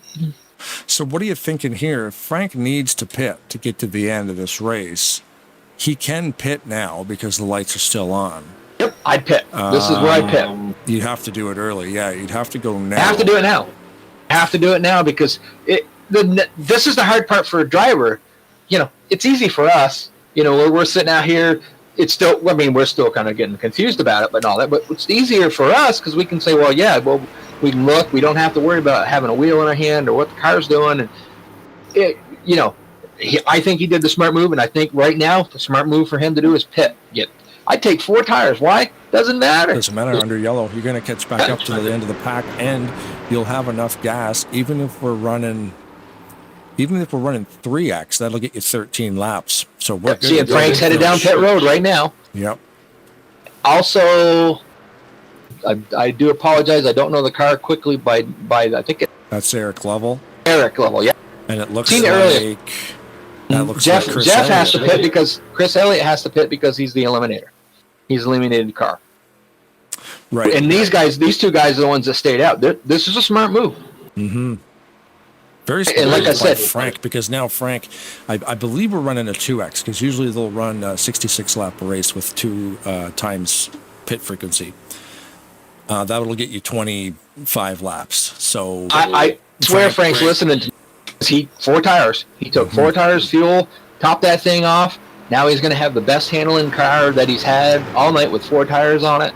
And all he's got to do is beat 1 car. Yeah.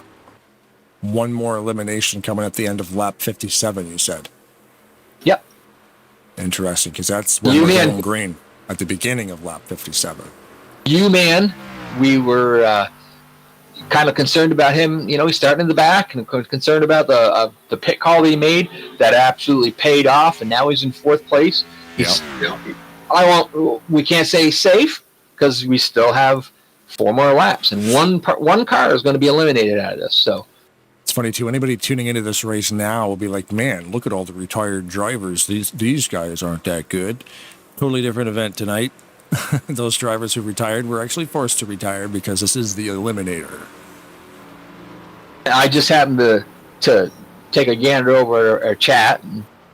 Javier Negron's on there, Bradley Otto, Pumpkin there, Craig Hagley's been on there before. Craig Hagley says there, lost 1st and 3rd gear and dumped the 28, so I parked it. Sorry, Mark Baglia. Wow. Yeah, she just said, you know what? I'm done. not having it. First, and so he only had 2nd and 4th gear remaining in that transmission. That's tough. That's gnarly. That is really, really hard. Now we've got one car more going to be eliminated at not the end of this lap, at the end of the next lap. Mm-hmm. So we got to keep focused back there with Frank Divens to see whether or not he can stay ahead of Eric Lovell. There's so many levels it's hard to keep track. Plus you got, Jeffrey Elliott and Mike Mangialardi right there. And who knows? Maybe it's going to be like a 1-lap shootout to stay in this race. Well, and Eric Lovell in the 80 has been up front all day long, and now here he is at the back fighting to not be last place. I don't know how much damage either of those cars have. They look fine on the broadcast. There's no marks or anything, but the top speed might be a little bit suspect. Yeah, and I did see Eric, nose sideways going down through the trial roll on that accident. So right now, you got Eric Lovell, you got Frank Divens, and then Mike Mangialardi. There are your 3 cars that are kind of in the back, and it looks, they got to get to the line. Frank Divens is dropping back a little bit. He can't do that. He's got to get that run. He's got to be up there. Yeah. He's in the draft, but he's not going to make it. He's not close enough. He's got to get a better run than that. Yeah. So that looks like Frank, unfortunately, with all the great luck and good calls he's made tonight, it looks like that might be up for Frank. It's going to eliminate him, and now. Yeah. So in theory, they say in theory it's lap 60, but. So he backed out of it. I don't know, man. He should have stayed on it. He's already out, though. He put a gap. Already out of it. Yeah, he put a gap. Oh, was that the elimination lap? That's eliminated lap. He's already out of it. But he could still stay up there and help, though. That, you know. Oh, actually, you know what, though? It doesn't matter because there's no more eliminations now. This is going to the finish. Yeah. I was going to. So now we need to get to the front of the pack. There's Greg Palmer and Danny Carroll, Ulysses Sandoval, and Nate Balser. Well, actually, you know what? Who's left in the race? Nate Balser, Ulysses Sandoval, Danny Carroll, Greg Palmer, Dan Lovell in the 388. We haven't even talked about him at all tonight. He stayed out of trouble. Yep. He's just keeping the car clean. Larry D, Robert Breedlove, Jeffrey Elliott, Alex Ortiz, Mike Mangialardi, and right beside him, Eric Lovell. I think Mike's car's got a bit of damage, so it's going to be, I think he's been, I believe he was involved in one of the earlier accidents. I haven't seen him really being able to make too many moves, and he's kind of been just hanging around with the back of the pack, so fortunately for him, but he made it to the big show. That's the important thing. I will put up the top 10 there in the top left at the line. That's the interval. Everybody right now running in single file, locked onto the 388 of Dan Lovell just because he's center of that pack there. So you can see most cars. Let's put it on like Larry D or Robert Breedlove. Let's see. I like to be able to see everyone. So if you're running in the middle, we're going to use your car to carry the camera. And now, you got 6 laps left. About 5.5. All right? You wanna. There's no points. This is all prestige. It's to be able to stand up there and say, "I got y'all." All right. So now they're running nose to tail. You're not going to win it running nose to tail. You got to get by those guys in front of you. Who's going to make that move? Now, you got Denny Carroll back there in 3rd place. If he can get Greg Palmer and the rest of the guys to go with him on the high side, that might work.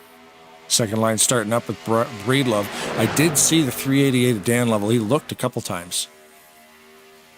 You know Dan Lovell and Denny Carroll. If they can get together, they're going to get together and they're going to stay together. That's that Big Stone Gap Racing, and they, of course, you got Eric back there too. But they're going to stick together and they're going to run together. Usually they do that, but right now they're running single file. You're not going to beat Nate Balser if you're running single file. No. I think the way they're going right now, unless somebody makes a move, we got 5 laps left to go. We're going to have 4 laps left to go at the line. Yeah, it needs to happen now. If you're going to come from the back, you need to start like a 3 or 4 car train to see if you can get a run on that second line. Well, I was just thinking, Ortiz is going on the high side. I think Eric Lovell's going to go with him. It looks like the Doritos cars looked at the possibility of going with him. But you got to start making the move now because you got to get that momentum built up on the high side and get enough cars up there so that you can make that high side work. Yeah, they're just not stacking that middle line. You got Alex Ortiz, you got the Breedlove and Jeffrey Elliott up there on the high side. They're trying to make something happen. And smart. I mean, you're not going to make it happen if you don't. But the guys on the bottom are running a good tight line. Look at that line on the bottom. They're not, they're not, all over the place. They're right, nice and tight together. That's hard to beat. Whoa, a little bit of shit up in the back there. They're trying to, if they could get 4 or 5 cars up on that high line, they could probably make a run for the front. And they got to do it now. There's only 3 laps left. Yeah, they got to get that momentum built up. There they go. A little bit of a push there from Jeff. It looks like now you got moved up. Now you got all the guys. As soon as people started going up there, they saw that energy coming. They moved up there to try to take it. So Denny Carroll went up there. So if you're Nate Balser, now you got to keep an eye on. You got to keep an eye on you, man. You got to keep. So he's trying to play both sides of the field there. Yeah. But see that power, that momentum came so quick. There was nothing that Nate could do to block that. Now Jeff's like, no. We wanted to do that, so we're going to do it again and make it 3 wide. But like we talked about, that bottom line was really formed well. Then all of a sudden the top line started to form. Not everybody that abandoned the bottom side, and then that all the energy on the top side. Nate was leading there a minute ago, and now he's not the way in the back, but he's back there a bit. Goes U-Man. I mean, U-Man was right up there, and U-Man's back there in 6th place right now. I mean, hats off to the top 10 that we're looking at right now for surviving this meat grinder that they call the King of Kings Eliminator, because what a gnarly race it's been, and to be the last 10 guys on the track after all these eliminations. What I like about these last 6 laps, it's back to the normal. Yep, now we're racing for the lead. We're calling the race like we normally do, and it's not something new. Yeah, see that they're making Denny Carroll's playing both sides. Oh, Jeffrey Elliott around Robert Bleelove. Now we're racing back to the line. So this will be the race right here, ladies. This will be for the race. Yeah. Nate Balls on the high side getting a push from Greg Palmer. They're pretty tight in the bottom. So you got the Big Stone Gap guys right there at the bottom with Larry D at the back of them. That's going to be hard to beat. They are nice and tight together. The yellow and the white flag are up right now. Brian Lovell decides to go to the high side to try to make a run for it. That's the only chance he had. Oh, he lost second position, though. Yep. At the last second, he lost second position and ended up in 3rd. Eric Lovell come over there in 2nd place. Yep. Danny Carroll wins it. What a finish. Awesome. It was more a race for 2nd place just because. Oh, there's the dust cloud. So I'm kind of glad. It was fun. But you know what? It was definitely something very, very different than what we're normally used to doing the calling. Mm-hmm. I do like the fact that when we get to the end of it, it's more like our regular racing. It's cool because it is. You need to survive that entire initial 50-ish laps to be able to run that sprint to the finish. And these guys practice these 10-lap sprints here all the time. So that's what it turned into. It was an eliminator event, and it turned into a sprint race at the end. Yeah, that is... I can't imagine, I'm not a big super speedway driver, as we talked about before. All right. So, I don't know if I could hold my breath that long, but can you imagine being in this race? And like you said, you're the driver that wants to be up the front. I'm the driver that wants to be in the back. Now I can't do that. I have to, you got a lot more things to focus on. So not only are you trying to play chess with 20 different people at 200 miles an hour, but you're trying to play checkers with your left hand. Yeah. I like how Jeffrey's a lap down, so is Breedlove, but they're hanging with the pace car. Yeah. Hey, you got to get some track time. 56 to the move. 56, go ahead. Top four. Can Rob grab them? Yep, when the race is done, we'll grab them. 4. We're going to talk to the top 4 drivers finishing. And then the checkered flag being handed off to Denny Curra. We're going to put the flag in his hand. What a wild event. That was crazy. We saw drivers in the front to the back, to the front to the back. Some guys did it 2 or 3 times. Frank Divens with all the strategy and, that last minute going down pit road going, wait a second, and then stick that thing back out there just at the cone. You're flirting with a penalty there. But and then U-Man, we saw that he made the biggest mistake of the night, and he ends up 5th. Mm-hmm. Yeah, he went into pits by accident and was like, oh man, that's the lap. And then Pumpkin pitted and the same thing because of damage or whatever. What do you say we get some of these drivers that were in this race and get them up here in the booth? Yeah, we're just let them give us an idea of how that felt.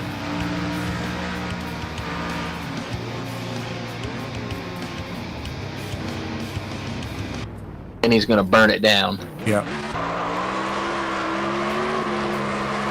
Racing again. Look at this. Big Stone Gap Racing up there doing the triple burnouts. They took the top 3. They got to be pretty proud of themselves. That was a survival race, and it's unreal how that came out at the end. trying to get a shot at the car, and then they quit. Congratulations to Denny Carroll. We'll save that. Oh yeah, that was a wicked finish. So now we've got Larry D up here, our 4th place finisher. Awesome. My buddy Larry from Boston area. Good job, buddy. Thanks, Rod. Thanks, Blaine. That was a hell of a race. It was wild, dude. Like, commentating this thing was phenomenal because it's such a different thing. You know, we're thinking guys are they're gonna get eliminated, and then something crazy happens, and they get through an accident in the last second. They're not. You know, it changed every single time. Like, what was it like driving this thing? It was grit your teeth. You see yourself moving back. You really don't have any teammates out there with you. You know, there's other teammates. I was in danger of getting tossed more than one time, and I had to make some crazy ass moves to stay in this race to make sure that I wasn't going to get tossed. It was a lot of fun. I got to tell you, and I thank Jeff Elliott for and you guys and everybody who put this race on. I had a blast. I worked hard at it. I made a lot of moves. Some of them were dangerous, but it was a do or die moment, you know. That's the thing about it is we had a lot of times where we were like, well, you know, this guy's coming down. We were watching Frank Devins. He's going to get eliminated. And we were like, Frank gets to the line. He's going to be eliminated. Accident happens, drives by it, and he survives it. And then we got down to the point where it was down to the end of it, and you were really in the spot where you were going to get eliminated. You pulled out there was 3 Doritos cars in front of us. I said, he's testing the waters. You pulled out. You got in front of Chris Elliott first. Then you got in front of Jeff Elliott. And then that was the big difference right there. It saved you. That was a pretty good drive for you. Yeah, well, that was the whole thing. Jeff laid back to help out Chris. And I was waiting to see when the next elimination is going to be coming up. And I'm counting the laps. And I'm looking at the F2 screen saying, 0.5 seconds, 0.4. And then I seen them coming high. So just before they got here, I shifted high. I says, okay, I am not getting tossed on this. Well, I guess that they're talking back and forth because when I went high, they went low. Then I slipped down low. And I know that we did a little bumper hook, but nobody got hurt, thank goodness. And man, oh man, the strategy, and you got to keep your eyes in the rearview mirror. It was one of the most exciting races I've been in the 2.5 years in this league. Probably one of my best finishes. I think I finished a 3rd once, but very exciting race. I'm glad these guys put it on. And I can only imagine how exciting it must have been for the people watching it too. And if they decide to do this again, by God, I will be here. That was crazy. Yeah, we asked Ken in the middle of the race, like, if he wanted to do another one, and he sounded pretty tired because he's doing a lot of stuff there, trying to keep track of everything. But yeah, I mean, it was a lot of fun. Very cool. We've been looking forward to calling this thing for a while, and we never thought it would be this good. Well, the fact that if what I read is true, is that TN is going to shut down on the 28th of the month is very sad, because there's nothing like this. This league is amazing. The leadership, the admin, I don't think you'll ever see anything like this again. Yeah, it's a community game, and this is the tightest league I've ever been a part of. For sure, for sure. Yeah, and you answered some of my question there, is whether you guys are actually keeping track of what laps were what. You said that you were kind of keeping track of how and when you could possibly be eliminated. So that I can't imagine, like I was explaining to Blaine and the people out there, you know, racing here is like playing chess with 20 people at the same time at 200 miles an hour, and now you have to play checkers with your left hand while you're doing it. So I can't imagine running it. It's just, if you're running right there at that close to that line, it's got to be drive you nuts. It was crazy, and I'll tell you, two times there were crashes in front of me, and I had to modulate my brakes and just weave my way through it, and just watch out for cars, and they're coming from the left, they're coming from the right, some are flying down at you, and it was just amazing. Both times I was able to navigate through it. They never had to beat or bang on my car for the whole race, and A shout out to Jeff and everybody at Talladega Nights and Blaine and Rod. You guys do an outstanding job, and thanks for hosting tonight. Thank you, man. That was a lot of fun to call that race. And yeah, thanks for being here, because the more the merrier. It turned out great. All right, guys, take care. You have a good one, bud. Have a good night, Larry. Thanks. Thank you. We going to review all the cautions tonight? And I stole them right in the middle of a discussion. Right in the middle of a sentence. Right in the middle of a sentence. Third place finisher. Go ahead and interview him there, Blaine.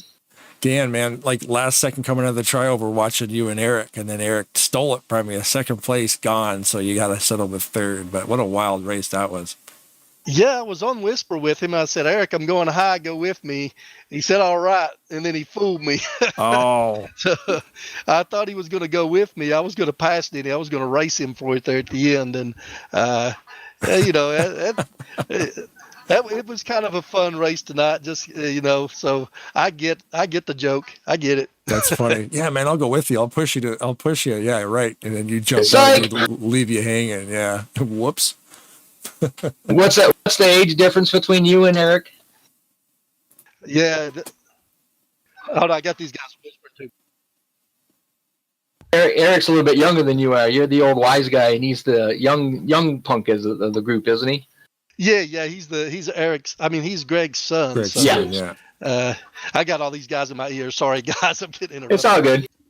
But yeah, it was fun though, man. Just trying to fight to stay in that top 10 the whole race. There's a couple times I faded just outside the top 10. And I was like, oh man, I don't want to get stuck in this middle and fall to the back. That's you know. So I just tried to keep myself in front of somebody. That was my main goal the entire race, and just try to pick and bob and weave my way up through there and get to the top 10, and then race it out at the end. And then, you know, we all decided at the same time to go there with like 4 to go, and push Denny out front.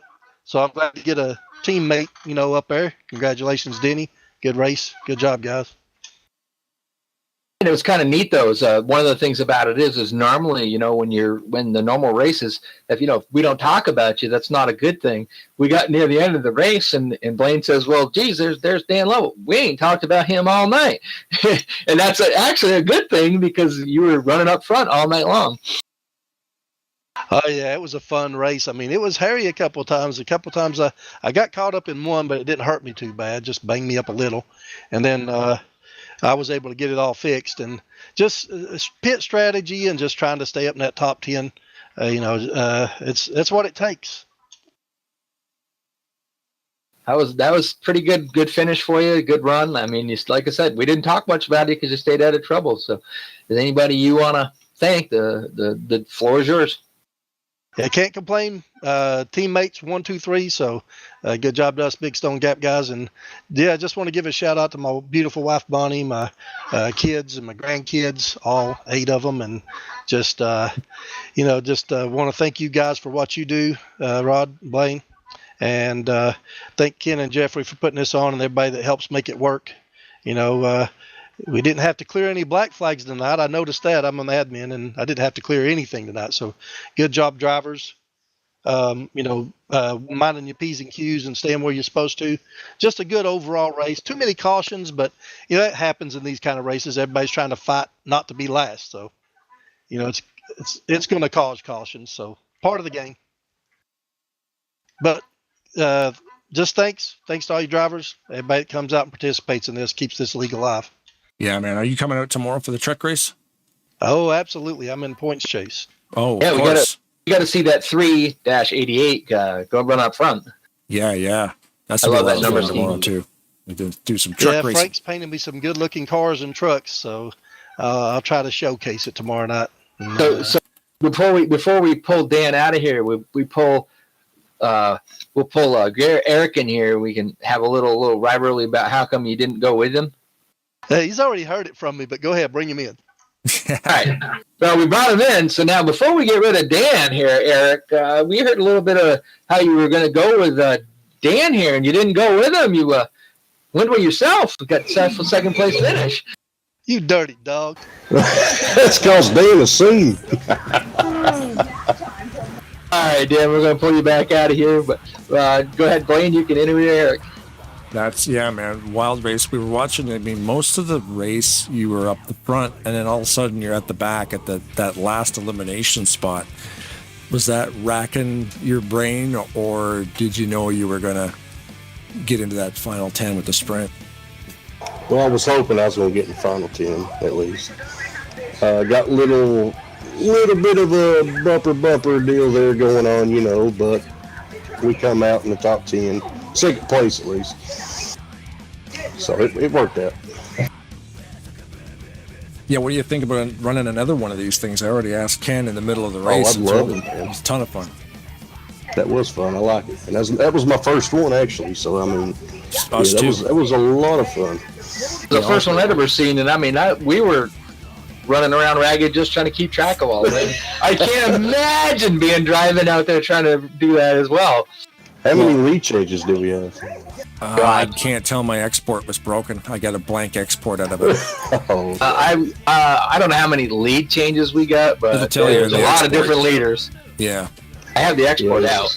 The I just export want will to tell say you at the bottom. congrats to my teammates, and you know, thank you guys for coming out during the broadcast. You know, I really appreciate it, guys. Yeah, a lot of fun, man. Super cool race. We've done the King of Kings events before, but they were all like a heat format. Doing, you know, heat A, B, C to lock in the final positions for the main race, and that was a lot of work as well. This is, I think, a little bit less work because it's all just one race, but a very cool format, yeah, man, and it was awesome to watch. 17 lead changes, 11 drivers. That's awesome. Yeah. Holy moly. Yeah, Rob, Blaine, I appreciate it, guys. I'm gonna go crawl into bed. I'm tired. All right. Well, good job on the second place finish, bud. All right, man. Thanks, guys. All right, we're going to do something a little different this time, just before we bring our winner, Denny Hamlin. There we go. Denny Carroll. Boy, I'll tell you what, that didn't work out very good. We're going to bring Ken Roberts up here so we can ask him a few questions about how he thought the event went. Ken, how you doing, man? Hey, how's it going, guys? Just before we go bring Denny Carroll up here, Denny Hamlin, Denny Carroll up here, we wanted to bring you up and ask you, you know, how busy were you tonight? And, you know, do you think the night was a real success? Well, I was busier than a one-legged or one-arm wallpaper hanger. I can tell you that. Yeah, I believe it. I tell you what, when I did get eliminated, I was like, oh, thank God. No, it was when I was up in the front, and you know the laps were clicking off real quick. You know, I mean, we're doing this every 3 laps, so they were clicking off really fast. I mean, it was just constant, you know. And I've never really watched a race from the lap standpoint. You know, you watch it, your F2 where guys are. You know, you're looking in your mirror all the time. You know, you just never really pay attention to the laps. Until it starts to get gas time or whatever. But yeah, it was interesting. I was talking to the guys up there, and they were saying maybe if we'd had the damage off, it'd have been a little bit better. We wouldn't have lost guys in big chunks. But most of the guys liked it, so it was pretty exciting. Kept them on their toes. I think the damage. Yeah, the damage being on. You're probably going to say the same thing. The damage being on added to the strategy, I think, because then you've got, 2 guys retired for damage. Okay, now we're doing 6 laps instead of 3, because you've already claimed those 2 spots. So then you're going to the end of the 9th lap. So it ended up playing into the whole strategy as well for guys that were retiring for damage, and then it changes the math so that we end up with 10 at the end. And I think the damage was cool. It forces guys to retire, which throws that extra curveball in there. Yeah, we had a couple where we lost 2 or 3 cars at a time, but that gave you room to to maneuver, to get back up and do whatever you need to do. But Frank Divins there at the end got in that wreck and he stayed out. He would have been eliminated. I thought it was a pretty smart play on his part. We saw you make a pit stop on an elimination lap. So the very next lap he was going to be eliminated, and fortunately for him, Bob Spire pulled into the pits because he was damaged beyond, and it saved him. And I was like, oh no, that's it. So it was like, to me, I was like, I mean, he's not paying attention. I mean, I can't imagine trying to keep track of all this and try to be a driver at the same time. Yeah, luckily I was retired at that point, and I was watching that, and I seen Bob pull off. I said, oh, but that kind of saved somebody. But yeah, I mean, it's all part of it, the damage and when you get a caution and you look at your fuel and he's like, should I pit? Should I stay out? Because there was a couple times there I was hugging the pit road line to see if guys were going to go in too. I didn't want to be the only guy go in. So, you got to watch all that stuff. There's a lot going on in your head all at once. Like I said, I was telling Blaine, the one thing I liked about this is we were busy. I mean, constantly keeping the back. We'd go to the front every once in a while. But when we got down to the last 6 laps, I kind of took a breath and said to Blaine, I said, hey, this looks familiar. I like this. Because, we were running around ragged all night. Yeah, this is a sprint race now. This is easy. Yeah. Well, thank you, Ken. It was a success. I think that was a great race. I mean, like I said, I'm glad I was in the booth. So we're going to get Denny Carroll up here so we can chat with him. Thanks for talking with us about it, and we're looking forward to the next event. Hey, I appreciate you guys doing the broadcast stuff. I cannot wait to watch this, from a different perspective. And we'll see you guys tomorrow night, I guess, huh? We'll be here. Absolutely. See you, buddy. Remember, Blaine, it's an hour early. Yes, 7 o'clock. Yes. All right, see you guys. Awesome. Thanks, Ken. Denny, the 41 Carroll, man. Holy moly. Denny Hamlin, as I called him. Yeah. That's fun, man. Good job, bud. Yeah, we're getting everybody's opinion, obviously, on that format. You're going to be a big fan of it because you won the gosh darn thing.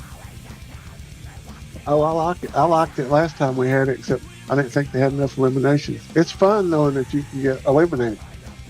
Yeah, and like we talked to Dan Level, we talked to him earlier. Your name was mentioned once or twice more than his was, but not being mentioned was actually a better thing in the early part of this race until he got down to those 6 laps. Well, when that caution come out on lap 5, I got ran over under the caution and it ruined my tires, and I was afraid to take any. I was afraid it put me in the back, so over half the race I had tires that was half wore out. Oh, jeez. Trying to keep track of the strategy and stuff. I mean, I couldn't imagine. Like I said, me and Blaine were loving every minute of it because we just had to sit up here and watch, talk about it, and it was easy to figure out because we weren't getting eliminated. That's the thing, too. I think that we didn't, we were talking about strategies that we could see, not even realizing you guys are dealing with even more strategies that we probably never even thought of. Well, if you watch, when I got spun out, my right front and right rear was like down to 70-some%, and I raced over half that race without taking any tires. And then I only changed the right ones once, and that's the only tires I took the whole race. Oh, wow. I never changed those tires here. Oh, wow. 66-lap race, and you took right sides once.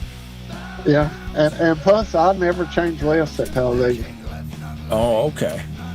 Because you don't need them. The right's what holds you down the corner.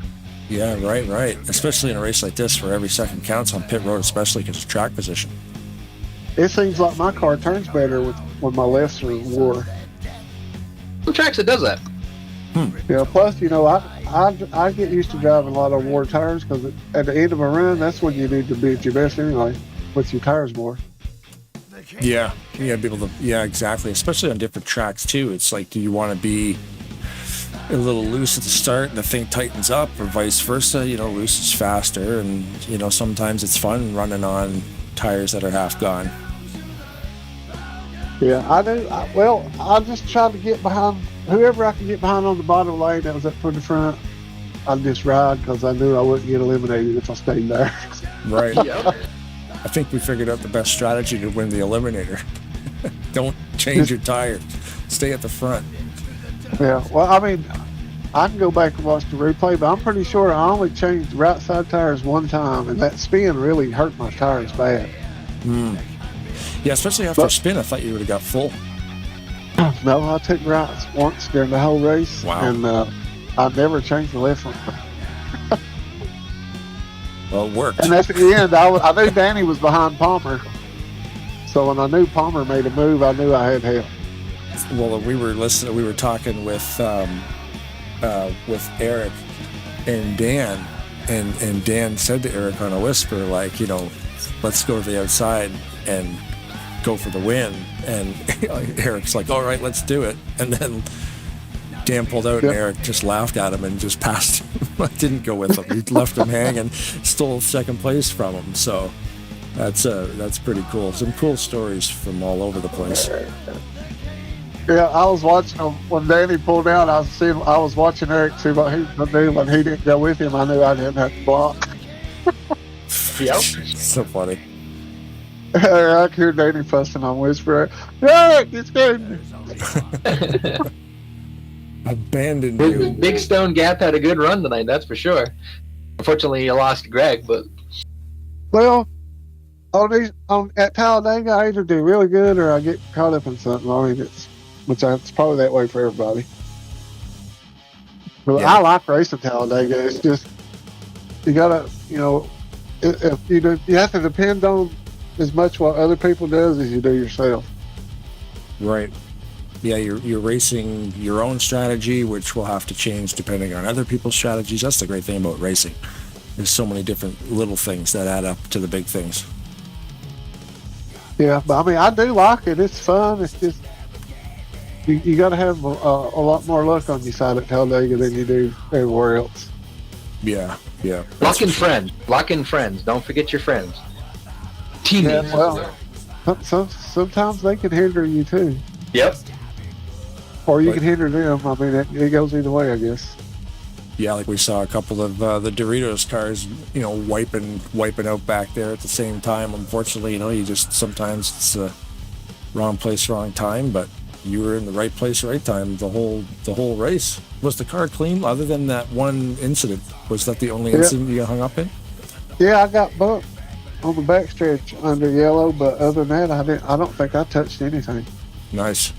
Yeah. My tires took a beat, but I painted that car just for this race. Yeah, we were looking at Snap-on, right? The brand new, the 41 Snap-on, black and red. That was cool. Yeah, I painted it just for this race. Yeah, right on. So that's the only time we're going to see it, and you got it in victory lane. Yeah, I might. Retire. I don't know. It brought me good luck. I might bring it back next time. That's I was gonna say he's gonna dig that thing out in the next super speedway race. You know, come on. Yeah, the next special event. It might be the special event car. It'll be good luck. Oh yeah, it was kind of stout. It's awesome to be the king of the kings. I think Ken won it last year. He did, I think. Yeah, I can't remember. There's been a couple of them, different formats, and I can't remember the winners. I have to go back and check my results folder. But yeah, always a riot for sure, to say the least. Yeah, I thought it's fun. If you're racing and you know you can get eliminated, I think that's exciting to me. Trying to make sure I'm not in the wrong spot to get booted. Yeah, very, very cool little spin on things, you know, trying to just don't be last, you know. And then, like, you know, we saw a couple crazy, like Frank he was last. He was going to get eliminated, and then coming out of turn 4 or going into turn 3 or something, a big accident happens. He just slams the brakes on because he's in last place, drives right through the whole accident, and didn't get eliminated. You know, so here you are thinking, oh, I'm done. And then a wreck happens and you get through it. Well, now there's 8 guys behind you now, so you're not going to get eliminated. That's how quickly it can change. Yeah, the one that took Greg out, I almost wrecked, kind of miss it. You know, that was a big one. Greg took so many hits on that. We got a shot at the broadcast of his car, and it was an absolute dumpster fire. I think every single side of that thing took so much damage. It was smoking, no hood, the tires are folded up underneath it. It was wild. Yeah, well, I hit the apron to go around it. I had my wheel turned all the way to the right because it don't look like it on the replay, but my car was kind of whipping around on. Yeah, because I can be bad thinking, trying. oh God, here I go to the back. But it was fun. I started to go back there once just to see if I could race my way back up through there, and I thought that would be dumb. I better not do that. No, don't do that. Not on the elimination race, no. No, I thought about it though. But I appreciate it, guys. I can't wait to go back and watch the broadcast. Awesome, man. We had fun. Oh, sorry. Go ahead, Rod. I said we had fun. Yeah, I can't wait to watch it and get me Kim said I can get a trophy. Oh, cool. Oh, we didn't know that. Like a king's crown on top of it, he said. Oh, cool. Oh man, maybe I should have taken that 4th place lotto and just raced the race. There you go. Crap, yeah. Y'all guys gonna have to get in these. I'm gonna have to get Rod back in. We're gonna have to move our races back to Tuesday night so Rod can get back in there. Yeah. Yeah, he stole the points lead away from me. Yeah, we could find a way. We've got lots of people that want to broadcast. If you ever have to jump in a race, man, it'll be fun to call it with, Tarnation TV guy in a car on the track. We just have you on a hot switch if we have to talk to you. Absolutely. Awesome, Dan. Or Denny, sorry. I was going to say, if you have any last words, Denny, the floor is yours if you want to give anybody any shout-outs. Yeah, I'd just like to thank Jeff and Ken for putting this race on, and I've had a blast racing in this league with Jeff. I hate to see him leave. And my uncle's watching tonight. I finally won one while he's watching. Nice. And my wife is putting up with all my racing. So, and thanks, Blaine, for all y'all do. And you too, Rod. You're awesome. Good job, Danny. Thank you, guys. Thanks, Denny. Have a good night. And we can say goodnight to Uncle Eddie as well, because he's watching in there too, rooting for the what a wild race. Levels. What a wild race. We went through at the beginning thinking of scenarios and stuff, and then some of those came into play and new ones came into play, and that was a crazy race, but it was actually kind of cool to call. Yeah, the thing is too, we've got a list of all these new things we never thought of, and then if we do it again, there'll just be more strategies that we never thought of too. So We'll take all of what we saw tonight, all what we thought happened, and then there'll be something else that comes in play. Yep, just when you think you got it figured out, you're wrong. Yep. Like we said, we talked with Dan Lovell. We didn't talk about him all night. Well, that's not a bad thing. He stayed out of trouble. Yep, that's the thing, man. Well, we get to do this again tomorrow night in the Craftsman Truck Series, Camping World 2015 mod. We'll be running that tomorrow right here on Tarnation TV, so join us at 7 p.m. Eastern, earlier start on Sundays. And this is the last race. Isn't this the last race before the chase? Yes, tomorrow will be the last race before the chase. That locks in the championship playoffs. So you got to come watch and see who makes it in. We know Greg Lovell's got a really good chance, and there's a few of the guys up there, the top 5, that are pretty safe. We'll just see how Denny's still in it. Hopefully he can keep himself in there. And who else? It's going to be interesting. A cutoff race, Then next thing you know, there's only going to be 12 going for the championship. Yep, yeah, and a 3-round playoff too on the Sunday series. So, and it is live here on Tarnation TV. So if you want to watch it, get on it.